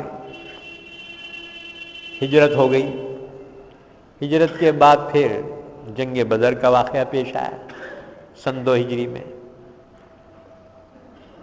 تو 2 بچوں نے ابو جہل کو قتل کیا۔ قتل بولے تو مکمل ختم نہیں کیا، البتہ اسے آدموا کر کے چھوڑ دیا، اب زخمی پڑا ہوا ہے۔ عبداللہ بن مسعود جو ہے گھوم رہے ہیں زخمیوں کو دیکھتے ہوئے، کون ہے اپنا کون نہیں ہے۔ اتنے میں ابو جہل پہ نظر پڑی۔ عبداللہ بن مسعود نے کہا اچھا تو یہاں پڑا ہے، جا کے پاؤں رکھا اس کے سینے پہ، پیر رکھا، پیر رکھ کے بیٹھ گئے۔ اس نے نظر اٹھا کے دیکھا کون ہے رے؟ کہا میں وہی عبداللہ بن مسعود ہوں۔ کہا اچھا کہ چرواہا کے بچے، تیری اتنی شان، سردار کے سینے پہ آ کے بیٹھا۔ عبداللہ بن مسعود نے کہا ہاں تیرے کو ذبح کرنے کے واسطے بیٹھا ہوں۔ کہنے لگا اچھا تیری بھی کیا قسمت ہے، سردار کے سینے پہ چڑھ کے بیٹھا ہے۔ اتنا مغرور تھا وہ، کہنے لگا اچھا اگر تجھے ذبح ہی کرنا ہے ذرا نیچے سے ذبح کر، کیونکہ جب سب کے سر رکھے جائیں نا، میرا سر سب سے اونچا نظر آئے، سردار کا سر ہے نا، یعنی مرنے تک اس کا جو ہے اس کا غرور ختم نہیں ہوا۔ اچھا یہاں تک کہ اس کو کاٹ دیا، سر لے کر حضور کی خدمت میں آئے۔ حضور کو یقین نہیں تھا کہ ابو جہل مارا گیا ہوں گا، کیونکہ بہت چالاک تھا اور بہت طاقتور تھا۔ لیکن عبداللہ ابن مسعود نے بشارت سنائی، یا رسول اللہ، اللہ کا دشمن ابو جہل مارا گیا ہے۔ حضور نے فرمایا اچھا۔ عبداللہ ابن مسعود نے اس کا سر حضور کے قدموں میں لا کے ڈال دیا۔ اللہ کے نبی نے دیکھا ابو جہل ہے نہیں؟ ہاں جی یا رسول اللہ ابو جہل ہے، میں جس کو ذبح کر کے لایا ہوں۔ اللہ کے نبی نے فرمایا اللہ اکبر، اللہ کی قدرت کے سامنے کس کی بھی نہیں چلتی۔ اللہ نے بڑے بڑے سرغنوں کی گردنیں توڑ دی ہیں، وہ تو اللہ ڈھیل دیتا ہے، ظالموں کو بھی اللہ ہی ڈھیل دیتا ہے، لیکن جب اس کی پکڑ آتی ہے تو کوئی بچ نہیں سکتا۔ یہ بدر میں پکڑ آ گئی تھی، یہ جتنے مکے کے سرغنے تھے اللہ کے نبی کو بہت تکلیفیں پہنچاتے رہے، اور آپ کے صحابہ کو بھی انتہائی تکلیفیں پہنچاتے رہے۔ اللہ نے ان میں سے جن کو چاہا خوش نصیبوں کو ایمان کی توفیق عطا فرما دی، اور باقیوں کا اللہ نے بدر میں خاتمہ کر دیا۔ رسول اللہ صلی اللہ علیہ وسلم نے پہلے ہی بتا دیا تھا کہ ان کے مقتل یہ ہیں کہ فلاں یہاں پر گرے گا، فلاں یہاں پر گرے گا۔ اللہ کے نبی کی پیشن گوئی حرف بحرف صحیح ہوئی، تو اللہ تعالیٰ نے اس واقعے کو یہاں بیان فرمایا، لِيَقْطَعَ طَرَفًا مِّنَ الَّذِينَ كَفَرُوا، تاکہ کٹ جائے، تاکہ اللہ کاٹ دے کافروں کا ایک حصہ، او یکبتہم، یا ان کو ذلیل کر دے، یعنی قتل بھی ہوئے 70 اور 70 ہی گرفتار ہو کر ذلیل ہوئے، فَيَنْقَلِبُوا خَائِبِينَ، پھر وہ لوٹ جائیں نامراد ہو کر، اور باقی مکہ واپس چلے گئے۔ آگے اور بھی آیتیں ہیں انشاءاللہ آئندہ جو ہے پڑھی جائیں گی۔ اللہ سے دعا ہے اللہ ہم سب کو قرآن پاک سمجھنے کی، عمل کرنے کی توفیق عطا فرمائے۔ درود شریف پڑھ لیں، دعا فرمائے۔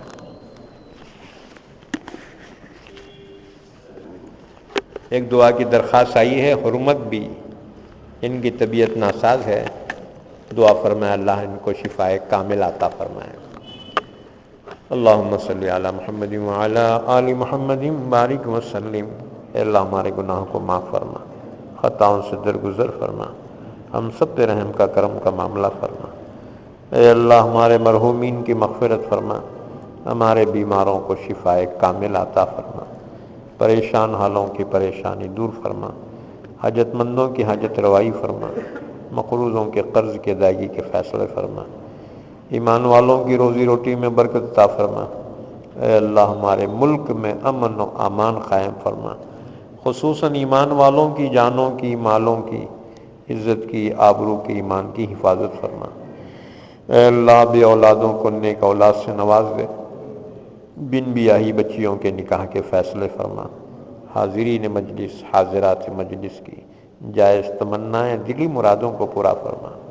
جب تک زندہ رکھ ہم تمام کو اسلام پر زندہ رکھ، اور خاتمہ ایمان پر فرما۔ وصلی اللہ علی نبینا محمد وعلی آلہ وصحبہ اجمعین برحمتک یا ارحم الراحمین۔